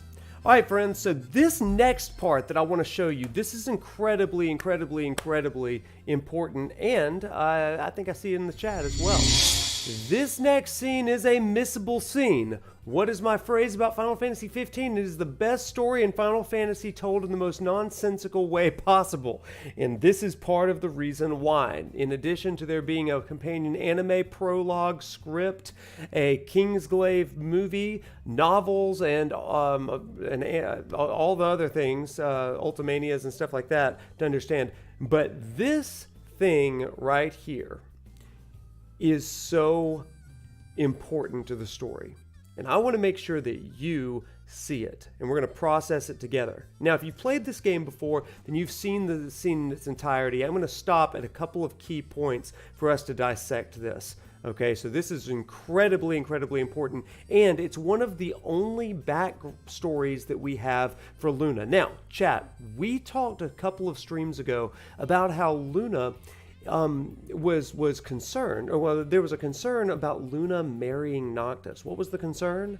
That she would be a good-for-nothing queen, like Noctis is a good-for-nothing prince.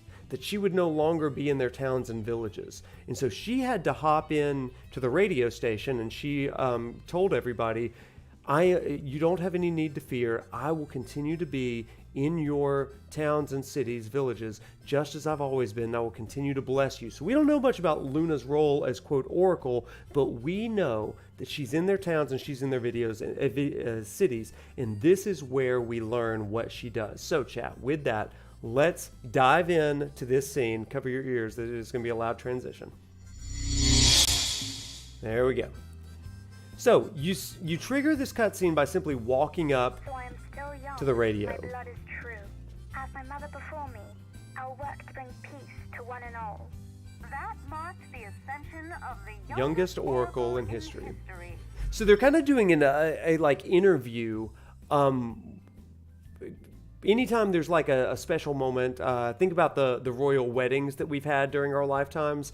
They always do like these info features on like William or Harry or Kate or Meghan or any of those things. And apparently there's drama with Kate today or something like that.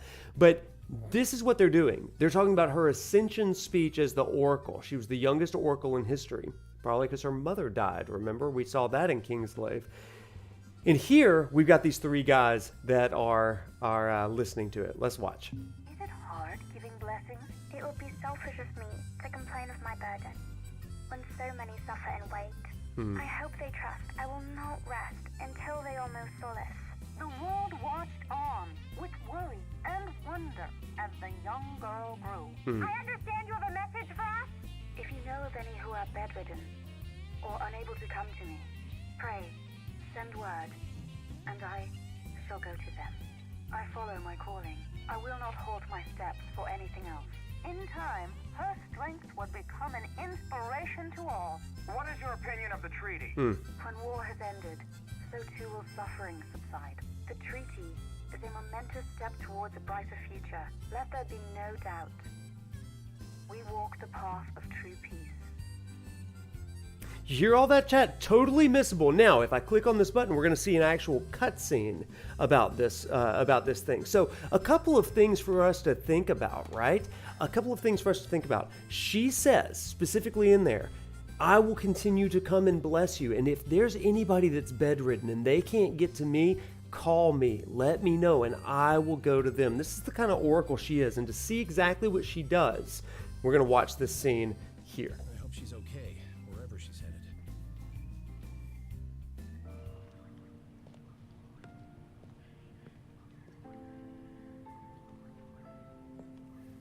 Please, set your heart at rest.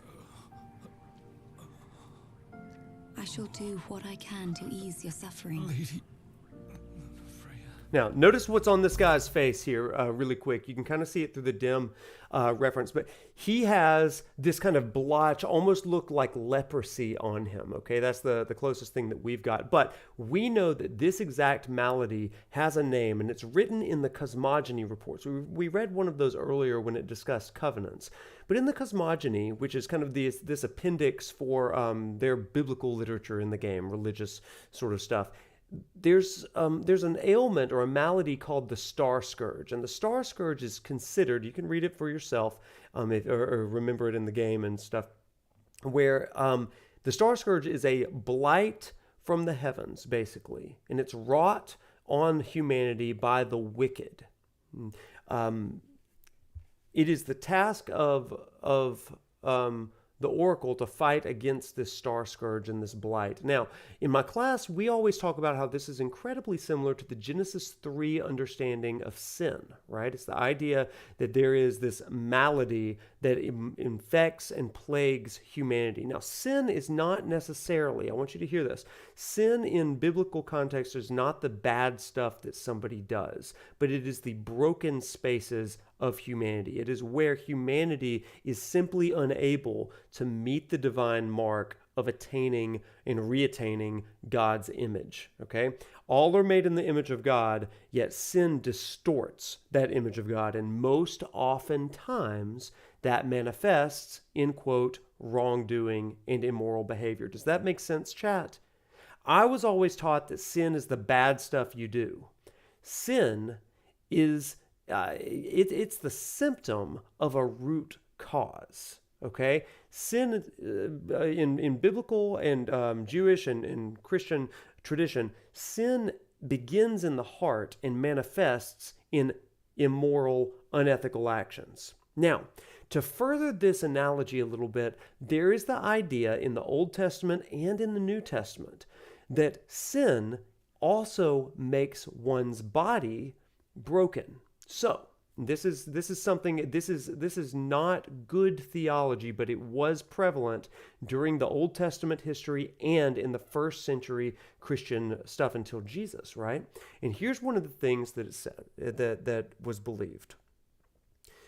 If you were disabled, if you had leprosy, if you were paralyzed, crippled, blind, that is a physical manifestation of sin in your life. Now, most of us would say, oh, I do not agree with that. And I'm with you, right?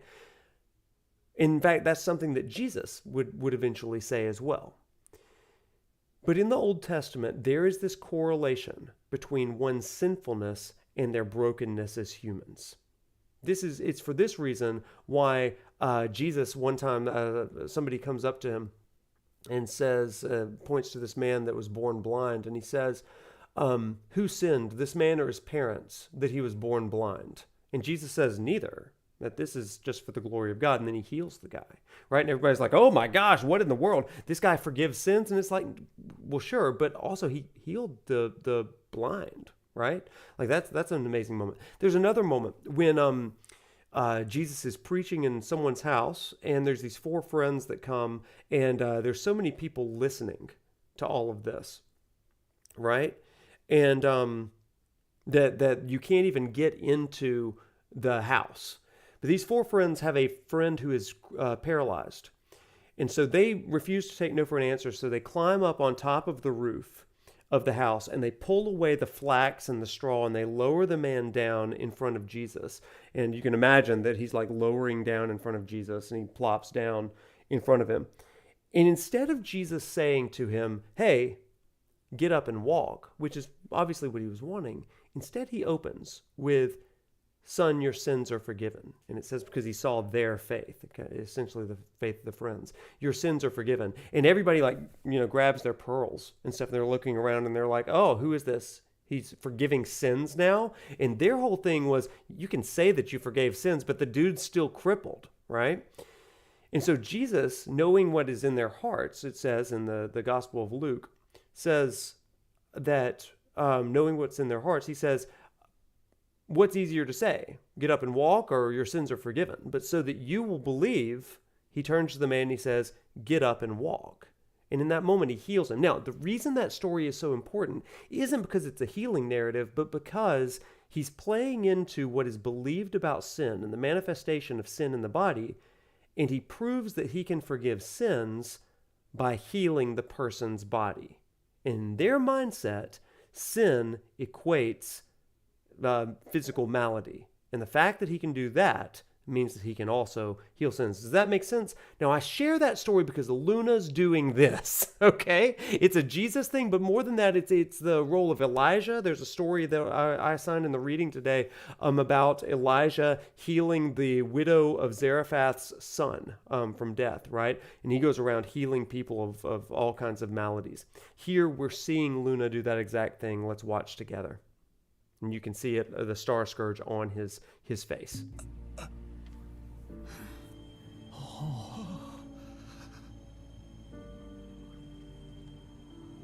Notice this yellow aura. It's important that she touches him.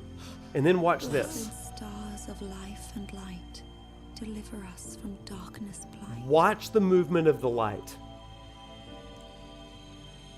Notice how it's starting to come toward Luna here. Really interesting stuff. All I can do for now, but trust that relief will come in a matter of days. It's a miracle. It's really neat stuff. Yeah. Thank you, Lady Lunafreya. Oh, Lady Lunafreya. I left at dawn to come see you. You must be exhausted. A fair bit, but more grateful than anything. Let us begin at once. So if you notice the light, like taking her in. Damn right. She could have bunked at my place. Never mind. I'm sure the missus would understand. if you notice the light specks that were coming off of her, not to work out. off of the guy, it began to come into Luna, which kind of denotes the idea that what is in him, she is beginning to absorb into herself as only an oracle can do. That's really an important thing. Now, the people that you're talking to here, this is the guy that was healed over here, right here. Pulled it off so far. If you notice, and then this is the guy that brought his dad or friend to Luna. Lady Lunafreya if he doesn't. He's got you there, Noct. Everyone would be like, "Oh, she could do so much better than him." Yeah, you're right, Miss Moon. What does the Oracle need the prince for anyway? Imagination run wild much? Good morning to you. Good morning, Ardyn. Hope you slept well. Okay, let's buy Memories of Final Fantasy IX. We'll buy that. Thank you kindly. Thank you kindly. And it couldn't hurt to stock up on a couple more Phoenix Downs. Thank you. Alright, so off with Ardyn now. I should warn you, we're about to pass the point of no return. I trust you're not having any second thoughts. Of course not. We're going to drive with Ardyn to the disc. Before we do that, though, we'll do it in a second. Okay, I've got another mini lecture that I've got to give before we go into Chapter 4. You'll reserve your thoughts for Luna. I adore Luna, so... Whoever thought of tapping into the meteor's power was a genius. Can you even go near that I thing? like Ardyn. They harvest fragments found nearby. Pieces that broke off when the meteor fell. Huh, that's interesting, Almost Smith. found, I haven't should seen say. the Chosen, But actually. the Archaeon I've heard about caught it. Some of my students And have he's mentioned still it. there, holding the thing up. Guess he never misses leg day. Or any day, for that matter. His unceasing toil and the meteor's might form the tenets of worship for the locals of Disguise. Makes you wonder what it's like down there at his feet.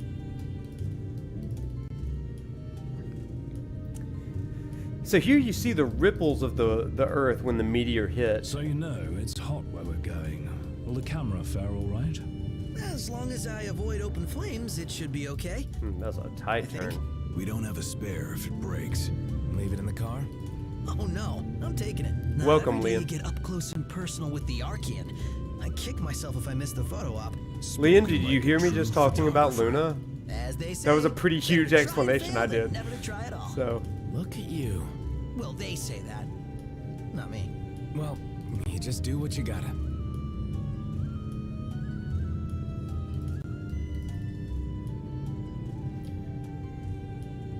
Hey, Iggy.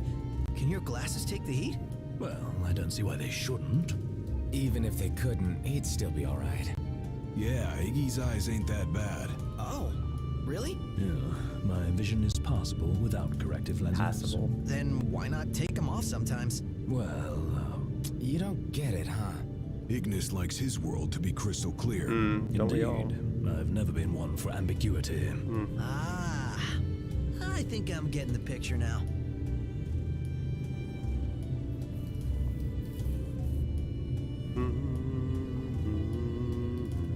Hey, Ignis. How's it feel being away from the wheel? Positively frightening. What are you saying? That I'm no stranger to His Highness's driving habits. Appreciate the confidence. Read a book. It'll take your mind off it. I'd rather keep my eyes on the road for now, thank you. Read a book. I guess nothing can take your mind off Nox driving. Oh, we made it. We're here. Better not be a setup. Have I given you reason to doubt me? You don't really inspire confidence. Yeah, not very straightforward. Hello, it's me. Be so kind as to open up. Wow, that worked? I may not look like much, but I do have some influence. Aren't you glad we came together? Your audience with divinity lies ahead. Your audience with I drop divinity you at lies the ahead. Archaeon's open door, and with that, bid you farewell. So Ardyn is incredibly helpful here, right? And my class and I, we discuss frequently, you know, what is Ardyn's role in all of this? You know, we are, and because they've never played through the game before, they are still kind of piecing together all of these character dynamics. And well, they have such really, really interesting takes on all of this, because it's like, yeah, Ardyn is helpful, and yet we know he works for the Empire and stuff, and yet he's not reporting them to the Empire. There's just a lot of interesting things going on. And if you look at Ardyn's,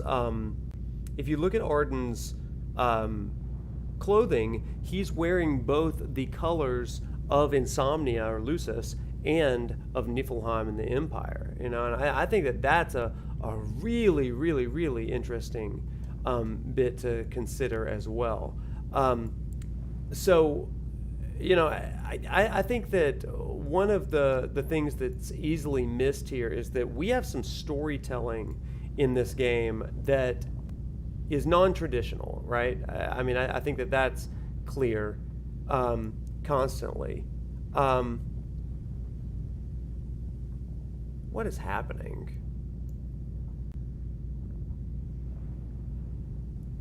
It looks like we've got some bots over on YouTube that are kind of blasting some things over there. So let me try to fix that for you friends on YouTube over there. I don't really know what's going on with that. Give me just 1 second, chat. I'm gonna try to fix some things over on YouTube, because there is some madness going on over there that we've got to sort out. That is garbage. There ain't nothing worse than some bots. You know what I'm saying? That drives me up the wall. Sorry about it.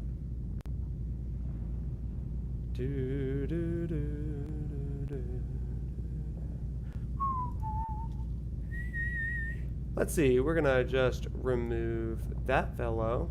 Thank you. And let's see, we're not gonna put him in timeout. We're gonna, yeah, just put him in timeout there. Okay, bye friend. Okay, so he's out of here. Sorry, YouTube, there's some people in the chat that just needed to be erased, and they are gone. So, YouTube, my friends, I care for you. I love you. If that happens again, just yell like crazy. I'm really sorry that that was non-stop. So, sorry about it. YouTube, nothing but big hearts for you, okay? Good grief. People are nonsense, aren't they? Okay. Let's get back to it. How rude. Oh my goodness. That's so funny. Hey, you know what's fun though? Bon voyage, bots and trolls. I see you, a Twisted Yarn. Thank you for hanging in there.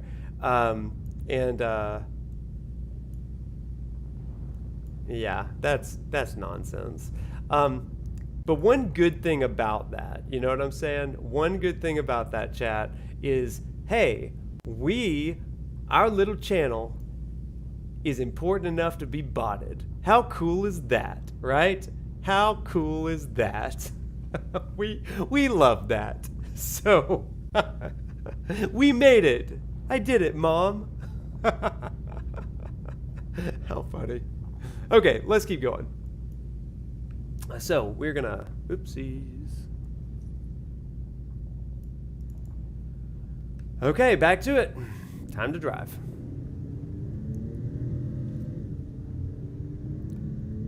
I've met some weirdos.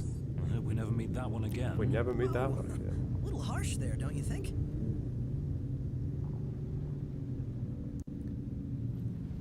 Guy really knew his stuff about nursery rhymes. Yeah. Yeah, nothing creepy about that. Nothing creepy about that. Mr. Chat, sorry I was distracted by the bots over on YouTube.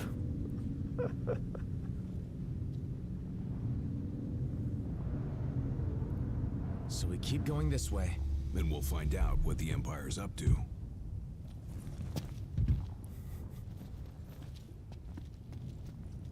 Okay. So, friends, hey, don't engage with Train. They have been blocked and removed, so don't worry about them anymore.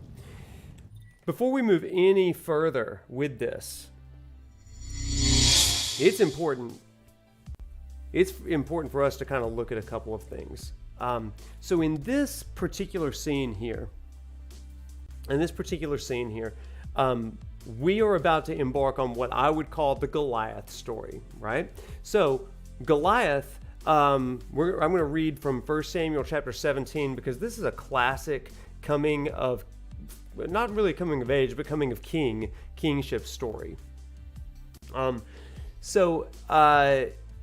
The story of David Goliath goes like this. It says, the Philistines had gathered their forces for war and assembled at Soko in Judah, and they pitched their camp at a specific place. And Saul, who is the current king, and the Israelites assembled, and they camped in the valley of Elah, and they drew up their battle lines to meet up with the Philistines. The Philistines occupied one side of the hill, one hill on one side of the battlefield, and the others the Israelites put their army on the other side. You see what I'm saying? So these two have been at war. But instead of like wasting all of the lines of soldiers and stuff, the Philistines have an idea, and they bring out Goliath, who is 9 feet tall, higher than 9 feet tall, giant of a man. He comes out and he throws down the gauntlet and essentially says, me against your champion, let's go right here. There's no need to waste all of our armies. It's trial by combat. If you've ever watched Game of Thrones, it is like that. My champion against your champion. And they're lined up. Now, this guy's 9 feet tall. He is a warrior, and they are terrified. The Israelites are terrified. So what did they do? They all went and they hid. They hid in their tents and all that kind of stuff. And every day, Goliath would come out, and he would say the same thing. He would say, today, I defy the armies of Israel. Give me a man and let us fight each other. And he comes out and he's essentially defying not only Israel, but he's defying their God as well. Remember, we're living in a time of what we call sacral warfare. This is holy wars. Our God against your God, that sort of thing. Well, Saul doesn't know what to do. Meanwhile, there is a guy named David, and David is known for two things: his shepherding skills and his musical skills. As a musician, he's been invited to come in and play for Saul whenever Saul gets really filled with anxiety and anxious. So he's a great musician. So David comes and does that occasionally. So Saul knows David, number one. Number two, Samuel, who is the reigning prophet at this moment. Remember, we talked about in Israel they have kings and prophets. Before that, there were priest kings, and before that, you had god kings like Pharaoh. But in the nation of Israel, they're going to have kings and prophets, a checks and balances system. The first prophet was a guy named Samuel, and Samuel had anointed Saul, but then heard a message from God after Saul had sinned, and we'll get into that eventually. Saul had acted in the role of a prophet, and therefore God said, I regret the day that I made Saul king. My heart is going towards someone, a man after my own heart, and that's eventually David. So he sends Samuel to David's family, and Samuel anoints David. Now, he's not king yet, but he's anointed and prepared for kingship. And this is the moment with Goliath that David begins to reveal himself as maybe a kingly authority. Here's what it says. David shows up at the battlefield to go check on his brothers. And it says that as he's arriving and unpacking the supplies, Goliath comes out. Okay, this is great. And he shouted his usual defiance. And when David heard it, he was indignant. Whenever the Israelites saw the man, they all fled in great fear. Now the Israelites all said, do you see this man that keeps coming out? He comes out to defy Israel. The king will give wealth to whoever takes care of him. Well, David asked the men, hey, what's going to be done for whoever gets rid of this disgrace from Israel? Who's this? I love this phrase, you guys. This is like a sick burn from the Old Testament. It says, from the Hebrew Bible, it says, who is this uncircumcised Philistine that he should defy the armies of the living God? I love that. That's like a burn. Said they repeated to him everything they'd been saying about Goliath, and this is what will be done for the man who kills him. So David goes into Saul's chamber because, again, he knows him, right? And Saul's like, David, just in time, I needed some music therapy, so break out the guitar, buddy. And David says, I see you got a problem. His name's Goliath out there.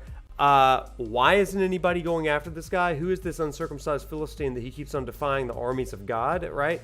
And Saul's like, well, he's Goliath, he's giant, and we're like terrified, so we're not really into doing that. Well, David says, listen to this, let no one lose heart on account of this Philistine. Your servant will go out and fight him. And Saul says, you are not able to go out against this Philistine and fight him. You are only a young man, but he has been a warrior from his youth. Now listen to what David says. Now this is why we did the side quest last time, chat. So David says to Saul, your servant has been keeping his father's sheep. And when a lion or a bear came and carried off a sheep from the flock, I went after it, I struck it down, and I rescued the sheep from its mouth. When it turned on me, I seized it by the hair, I struck it and killed it. Remember Deadeye, everybody? Remember the behemoth? Yeah. I went after it, struck it on its mouth. Your servant has killed both the lion and the bear, and this uncircumcised Philistine will be like one of them, because he's defied the armies of the living God. The Lord who rescued me from the paw of the lion and the paw of the bear will rescue me from the hand of this Philistine. Saul is just like, wow, that's bold. He's convinced. He's like, well, okay, go ahead and do it. Now this is what's interesting, chat. We think of like a shepherd, that's so meek and mild. They have like shepherd's crooks. That's not quite the way it was. Shepherds were like defenders of their sheep, you know? And one of their tools, or one of their weapons of war, was to have a sling that they would place stones in, and they would swing it around their heads like this, and then they would let the slinged rock go sailing out of it like a bullet toward their target. And that's how he would kill lions and bears, and it's how he's going to take down Goliath. And so this is what he does. Saul tries to put armor on him, but the armor doesn't fit. And so David's like, I'm not even used to this stuff. Let me go do it my way. So he takes the weapon of a shepherd and he goes out and he faces off against Goliath. I want you to hear what he says. The Philistine comes closer to David and he says, He says, "Am I a dog that you come at me with sticks?" And the Philistine cursed David by his gods. "Come here, and I'll give your flesh to the birds and the wild animals." And David said to the Philistine, "You come against me with sword and spear and javelin, but I come against you in the name of the Lord Almighty, whom you have defied. This day the Lord will deliver you into my hands, and I'll strike you down and cut off your head." Wow, pretty amazing. So he says this, and then he lives up to it. Goliath is lumbering around. David takes his rock, slings it, says that it embeds into the guy's forehead. This 9-foot giant falls to the ground, and David rushes over, grabs Goliath's own sword, and kills him, finishes the blow, right? So kind of crazy stuff. At this moment, everybody lets out a cheer. It's like, "Oh my gosh, he did it, oh my God." And so after the battle, all of the people begin to write a song about David. Remember, trials do two things. They reveal somebody's heart, and they increase their reputation. The song this song is, "Saul has killed his thousands, but David has killed his tens of thousands." So they're essentially like, Saul was good, David is better, which creates some issues, right? And it ends up making Saul want to kill him. The reason I share that story, chat, is because we are about to encounter a very Goliath-like encounter and battle. But the question that we've got to ask here, is, Titan is not necessarily an enemy, but Titan is a god. And if God in the Hebrew Bible uses trials to reveal a hero's heart, how does Titan reveal Noctis's heart in this? We know that Titan is protecting creation by holding up this meteor. How does Noctis end up revealing that attribute? With that in mind, let's play this.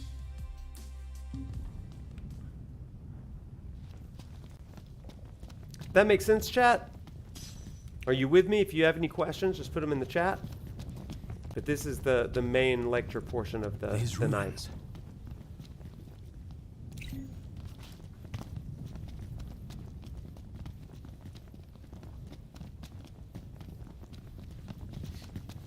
Is that what I think it is? Didn't expect to find a royal tomb here. So we've got a royal tomb, but look at this meteor that fell from the sky. Let's grab it and go. And Titan is carrying here.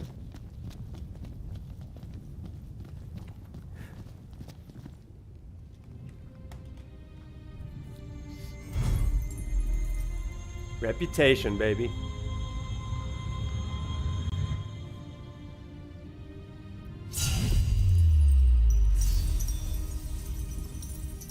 Yeah, that's exactly right, Leon. Before kings, there were judges and there were priests. And those judges / priests, sometimes they were separate, sometimes they were together. Those judges and priests... Here we go again. Those judges and priests ruled the place. In fact, at the end of the book of Judges, it says, "Now in those days there was no king, and everyone did what was right in their own sight." And Samuel ends up being the final judge and the first prophet. Okay? So that's kind of a really, really interesting sort of thing. Now, I want us to think through a number of things as we go through this. And I also want to remind you, everybody, that it is very important that you stay in conversation with this chapter, okay? Do not go ahead to further chapters because this is an actual class for some of my students. So if you make connections, that's awesome. I want you to be excited about those. Let's wait for the chapter when it comes, okay? All right, let's get on with it. This one's huge. Get away! Quickly!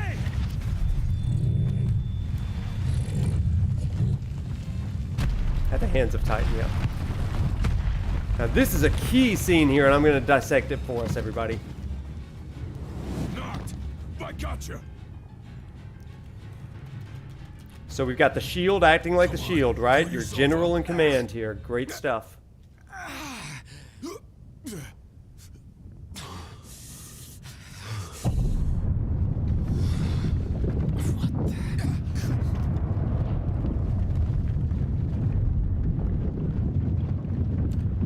This is huge. Watch this.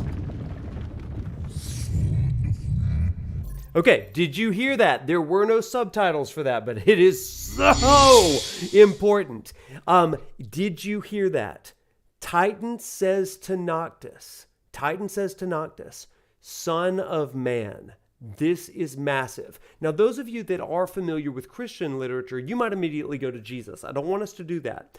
Because in the Old Testament and in ancient Near Eastern kingship narratives, all kings to some degree were referred to as a Messiah. And the Messiah is thought to be this representative king of God, an anointed one. That's simply what it means, the anointed one. And so kings were anointed by God to be the kings, right? Now, it's also important to note that in addition to the Messiah, they are called two things. Now, when it was the God king of Pharaoh, the king was God. But then when it moved to a priest king, that moniker kind of changed a little bit. When you have a king that serves as an intermediary between the divine and humans, that one was thought to be a son of God. A son of God. Make sense? But when you move into the Israelite fashion, and even some of the ancient Near Eastern kind of Mesopotamian cultures as well, the king is also thought to have been called a son of man, the representative of men before gods, who is going to enact the rule of God through kingship over society. Does that make sense, everybody? The king is called the Son of Man and the Son of God for the purpose of enacting the will of God on behalf of the people over the community and the society. So Titan here calls Noctis Son of Man. That is incredible. Absolutely incredible parallel to this ancient Near Eastern concept of kingship. Okay, let's get going. We got quite a bit to do here. Yeah, Somnus. God damn. We'll talk about him. This is the Archaeon? Seems we woke the big guy up. He's trying to tell me something. But what? But what? Noct! You okay? Well, thank heavens you're safe. Is there a way back up? No, but there's a path. Gonna see where it leads. You two try to get down. Very well. We'll look for a way. Be careful now. You too. What? We're going where? Rush off on your We're going where? Don't get left behind. Wise guy. All right, listen to this bickering between Noctis and Gladio as well. They're on edge. Let's not ruffle their feathers anymore. Try shutting your beak. Just offering sound advice. Yeah, like a parrot in my ear.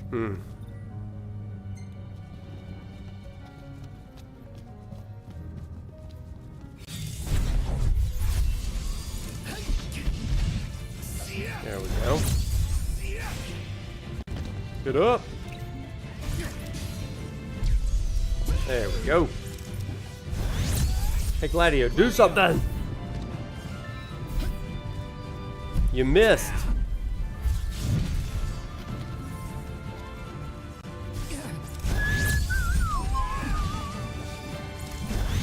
No, you don't. You jerk. It's making me woozy. It's making me How the hell woozy. does it get this hot? It feels like I'm about to combust.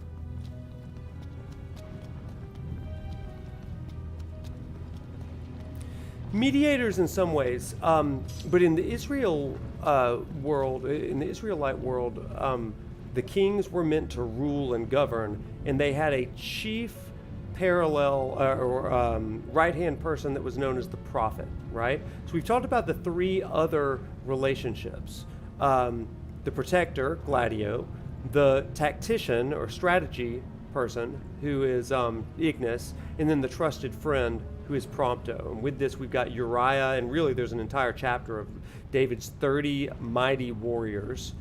And then you've got the advisor. I would say Michael is an advisor. There's several advisors for David throughout his life. And then you've got his trusted friend, Jonathan, who is the son of Saul. And then you've got his prophet, who is Samuel, and eventually Nathan. For Noctis, Gladio is his chief general. But we're getting some Gonna get some interesting pieces up here ahead. Hey, over here. Okay, let's go over there. Oh, hi Roxy, what's up? Welcome, welcome. No room for error here. Gladdy bro. No time to chill either. Make it Gladdy quick. broless.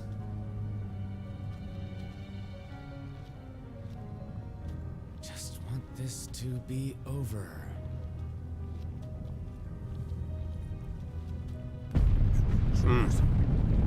Hang on.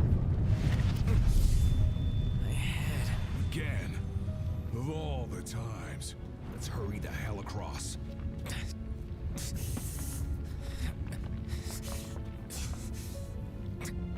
Noct, you doing all right? What now?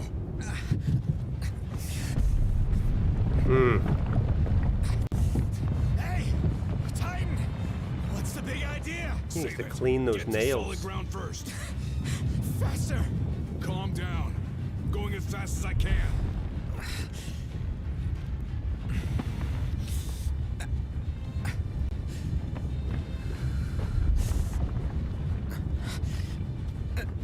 Almost there.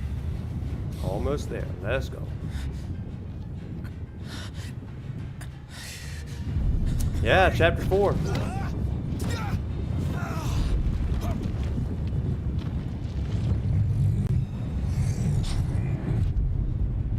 There he is. That's his welcome. Hate to see how he treats intruders. You want to talk? So do I. Glad the feeling's mutual. Let's move.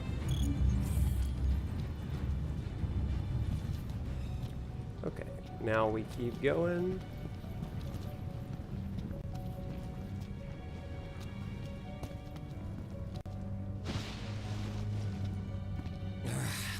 Sick of this endless walking. And I'm sick of your endless whining. And I'm sick of your endless whining. Calm the hell down. Get off my back. Are you a man of royal blood, or aren't you? Now, this is a big sort of thing as well. Chat, here's what I want to say about this particular part here. Gladio sometimes gets a really bad rap here. Gladio gets a really bad rap, and I've got students every time that's like, why is he being so mean? Chat, here's what I want you to know. When you've got a friend or somebody in your life that is your shield, somebody that is protecting you, not only do they have your back publicly, but privately, they're going to grab you by the collar and be like, hey, you are not acting out well. You are not acting, you're not acting like a king in this respect. So that's really, really, really important. For you to do that. Now, I share that with you because in my class, I always ask them to think about who their Gladio, Ignis, and Prompto is. And when we get to the Gladio segment, I always like to say to them, who is the person that has your back publicly, but can also be totally like in your face when they need to be, and you'll listen to them because they have your best interest at heart. That's who Gladio is to Noctis. And he gives him tough love, and I love Gladio for that. We all need somebody like that. Okay, let's watch. Okay, are you a man of royal blood or not? I'm going to say sort of, because I actually like that one better. Above all else, I'm just a man. Just a man? The kingdom's fate is in your hands. Your life ain't yours alone. You have to live for others, not only yourself. We Amicitia are the king's sworn shields. Guard the king with our lives. Listen to this. This is great. I've embraced my duty, and I take pride in it. When you can't focus, I focus for you. It's my job. That's so it. Let me do it, all right? When you can't focus, I focus for you.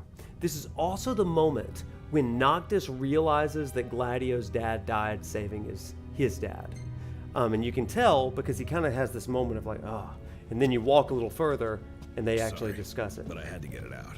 Come on. And remember, don't rush ahead on your own. Hey, Gladio. Your dad, I'm grateful to him. Just doing his job. Isn't that your phone? Yeah. Well, they know when you're not acting like yourself, you know? And, like, I've had people that come, they pull me aside and they will, like, cuss me out and say, hey, you are not being yourself. You are better than this, right? And, like, you need people like that in your life. If you don't have somebody that can be that bold and blunt with you, man, it's going to be tough for you to ascend to the heights that you can get to. We talk about the ascension story. That's tough if you don't have somebody super honest with you like that. We all need that. If I'm acting like an idiot, I need somebody to say, hey, you're acting like an idiot. We finally made it. I know.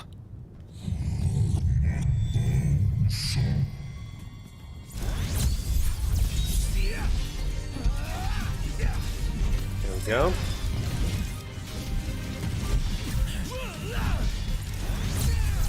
Vulnerable. Let's go, let's go. You want to hit it? The stat buff.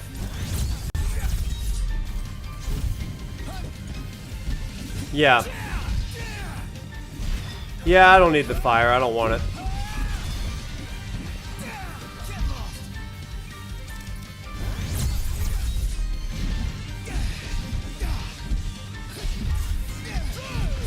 There we go. Yeah, I don't want that. All right, let's go.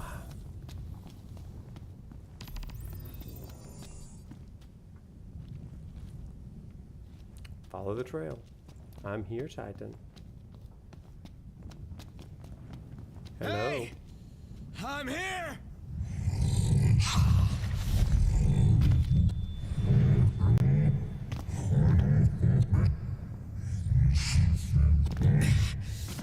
What the hell is it you want?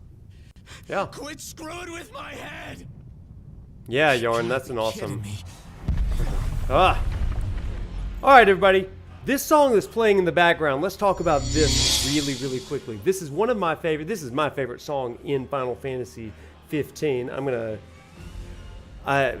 This song is called Apocalypsis Noctis. Apocalypsis Noctis. Now, you probably are familiar with the word apocalypse, okay? Apocalypse does not mean end times. Okay, in English, a lot of times it is used colloquially to mean destruction of the world, all that kind of stuff. And like, that's kind of modern vernacular, but apocalypsis comes from Latin. And the Latin for apocalypsis means revealing or revelation. This is where we get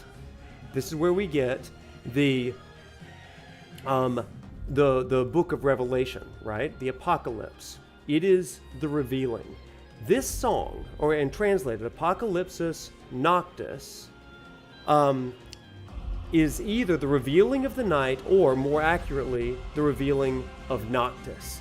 This shows us who Noctis is. Anytime this song or a variation of this song plays in this game, we are hearing how Noctis's heart is revealed. In fact, this chapter, or this next segment, is called The Trial of Titan. So, what does Noctis' trial against Titan reveal about who Noctis is? This is a really, really key thing, and I don't want you to miss it, chat. What does this reveal about Noctis? And with that, let us find out.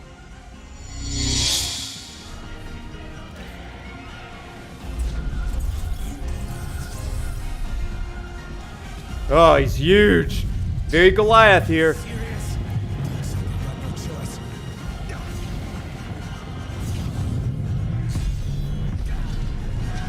Ah!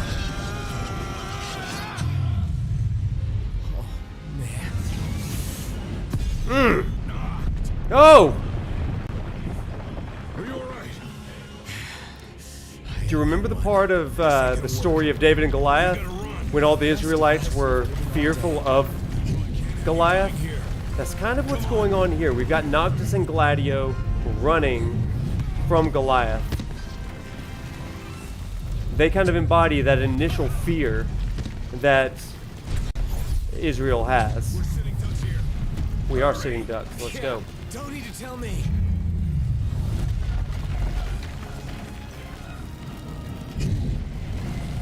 Hurry, Gladio. Over here. Go, go. Ah, damn it.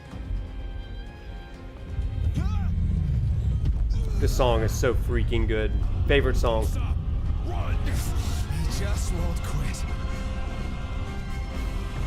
Also, this set piece, so good.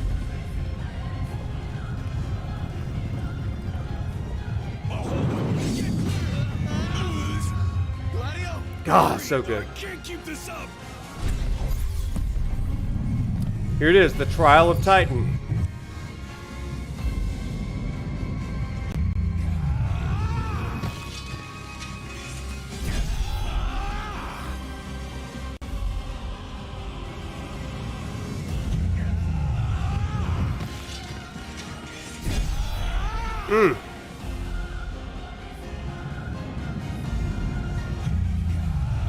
Ah! Now this is a great moment as well. Whereas David said, "Who is this uncircumcised Philistine that stands against the armies of God?" Listen to what Noctis says. This is where it changes for him. Not gonna take any more of this crap. That's a beautiful translation, Noctis.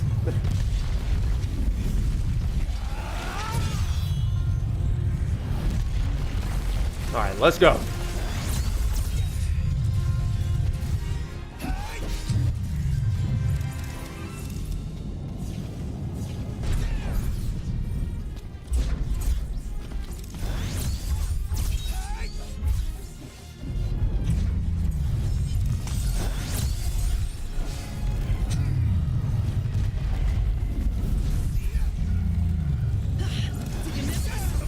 I missed you so much, guys.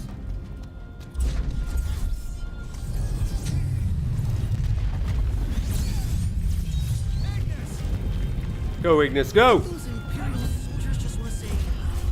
Your sword would shatter if you parried that. Not mine.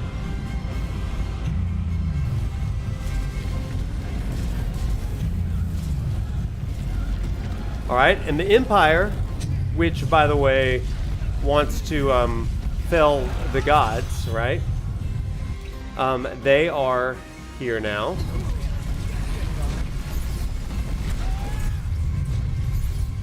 That didn't quite go through. We'll have to come back to it. There we go. Oh, nice dodge, Noctis. Oh. In the air. Oh, hi there, opening.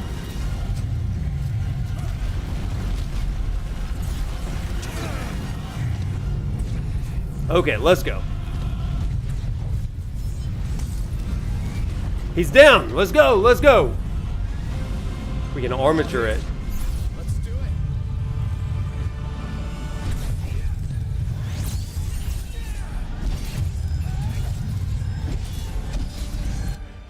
Oh, wrong button.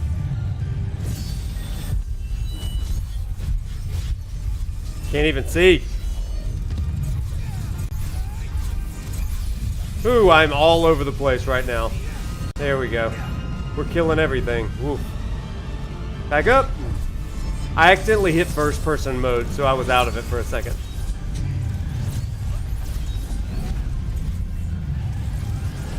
Ooh, that was close. There he is.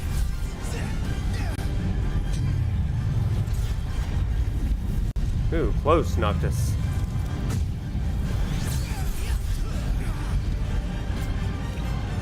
Tempest. I'm just Amanda. I'm not going to take it anymore. Yeah, that's exactly it. That's the progression we like.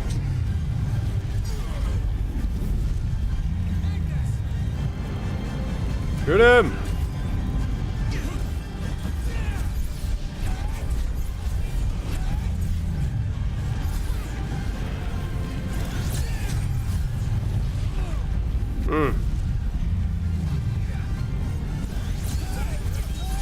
Come on. There's so much happening right now.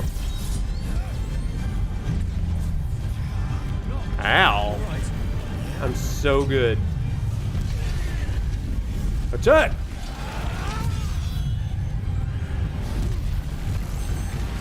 Okay, let's do it. Gotta do damage. Attack, attack! Oh, we gotta do better than that.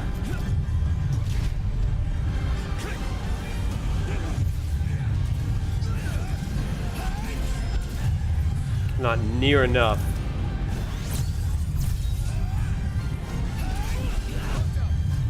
Crap.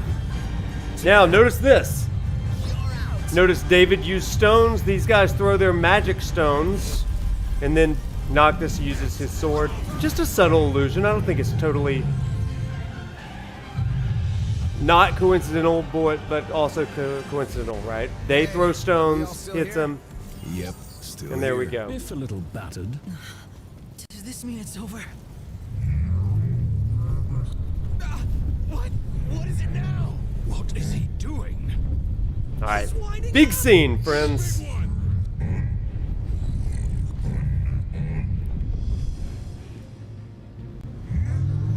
There's that same yellow like Luna had, right?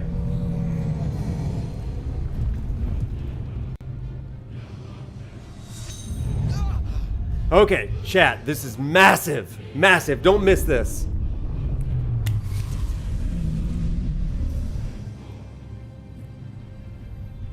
That was Luna. You spoke with her. That's why. That was Luna. You spoke with her. That's why.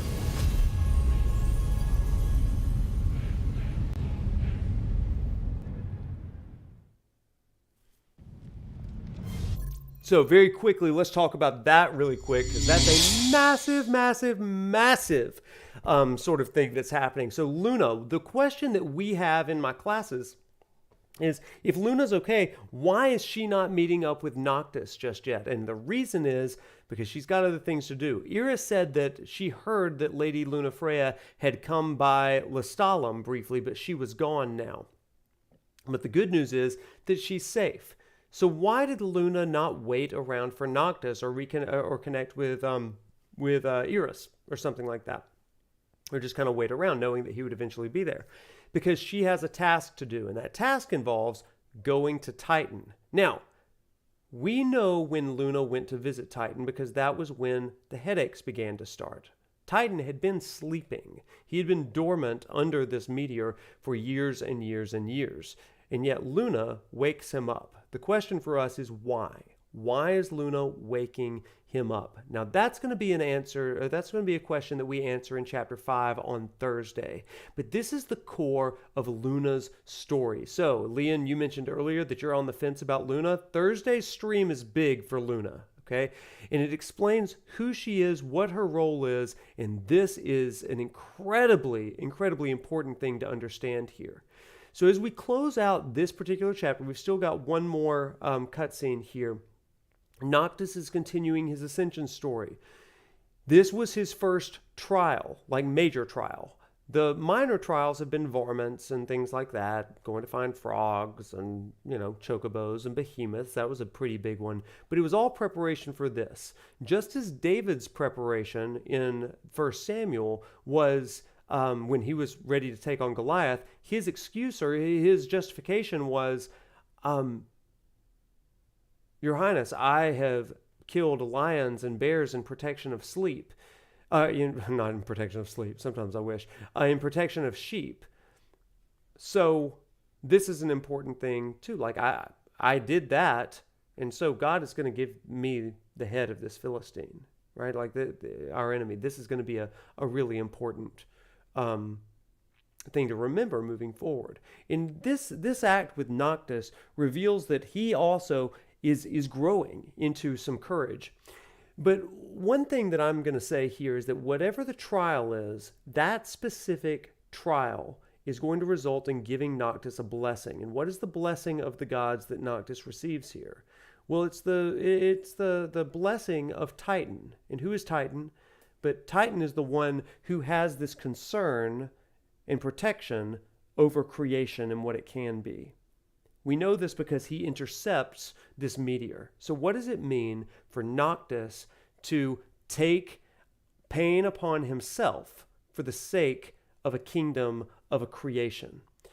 In my class, we talk about a number of, like we did in Final Fantasy XVI, we talk about this idea of divine attributes. And I think that just like in Final Fantasy 16 and Final Fantasy 15, we have these gods who have divine attributes. We're going to get into each one of those. But this first one is what I would call creational intention.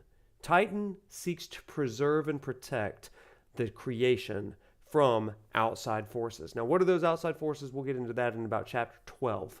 But for right now, all we know is that Titan was testing Noctis' ability to protect creation, and he succeeds. He doesn't kill Titan necessarily. He'll be able to summon him later. But in this way, he receives this blessing of creator and creation. Make sense, everybody? One final thing. In the book of Isaiah, it says, it speaks of a voice calling out in the wilderness, prepare the way of the Lord. And this is oftentimes referred to as John the Baptizer, something that's used with him, but it's also used with all the Old Testament priests and prophets. The idea that they're preparing the way for the king to come forward. And that's kind of the role of the prophet. We'll talk more about that next time. But with Luna here, notice what she's doing. She goes to Titan so that Titan will challenge Noctis. She's preparing the way for Noctis. That's an incredibly important thing. Let's watch this final cutscene together, everybody. Doesn't get much worse than this.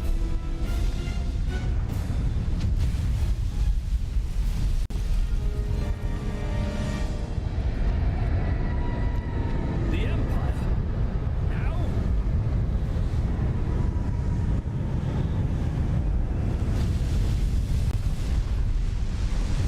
And there he is, man of the hour.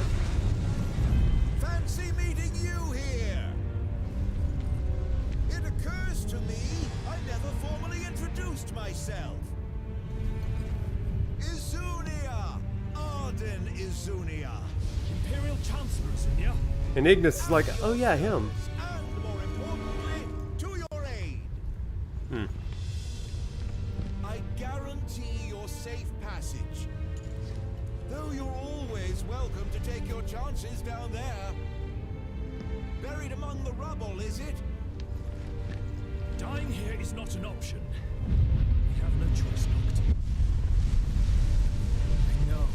Sheepies and chocobos are precious, Racy. Noctis acquired the Mark of the Archaeon, a symbol of Titan's favor. What did I say? Every time you get a trial, you're going to receive a blessing. A trial of a god results in a blessing. And so our question is, what is the blessing that is given to Noctis with each of these gods? You see our task here? There's multiple things happening. We're going to find 13 royal arms, and that denotes a legacy of kingship. But then you've got the gods, who are also giving a blessing, and we've got 6 of those. So 13 royal arms, and that's the parallels with the past, like it's the justification of the failed kings of the past that Noctis embodies, and then it's the blessing of the gods. And that's kind of our task. Mark of the Archaeon. The Marchaeon, if you will. We're going to get some good experience points. And that, friends, is the end of the chapter. How great is that? So, friends, that's the end of chapter 4. What are your thoughts? Now, I'm going to tell you something, chat. You might say tonight, like, okay, that makes a lot of sense. And like, okay, I see the parallel, big guy, Goliath, all that kind of stuff. Here's what I'm going to say to you. This is not where the parallels end. This is where they begin. And if you're like, I don't know if this could have made it into a dissertation sort of thing, like I get it, but I don't really totally like buy into it. All I'm going to say is just wait, because we're going to get to some things in just a few chapters that are going to absolutely blow your mind. We are, for the rest of this stream series, we're going to not only discuss the Hebrew and Christian God as far as divine attributes, but we're also going to be discussing a variety of kings. The 38 some odd kings that come after Solomon, all the way to the end of the kingdom of Judah and Israel. We're also going to be discussing Babylonian mythology in a couple of chapters. We're going to be discussing prophetic books like Daniel. We're going to be discussing all of the things that really you're not going to get in Sunday school. And we're going to be asking the question, how does this game riff on some of those topics? So again, this is not a Bible study. This is not necessarily it's not meant to be overly religious or anything like that. It's supposed to be academic. My goal is to use this game to teach you a little bit about some history, some theology. And if you have a faith that goes alongside these sort of traditions, all the better. But ultimately, I'm here to give you some information. Some of it will bring cognitive dissonance, like we talked about at the beginning. Some of it will reinforce some things. But at the end of the day, I hope that we're going to have a good vibe, good hang, and all that kind of stuff. But with that, friends, this has been so fun. And I hope that you have a fantastic Tuesday. We are going to take off at this point. I may have a late night stream tomorrow night with Yuffie. Okay, just FYI, because we are going to finish it. And with that, friends, you can count on us to be back on Thursday night with Final Fantasy 15, where we're going to be doing that. Some of you are going to be playing Rebirth. Don't spoil it for me in the chat. Mine doesn't come till Friday night. But we're continuing with this with our five-night stream fest this week. Happy Rebirth week. And with that, good night and walk tall, my friends. Take it easy.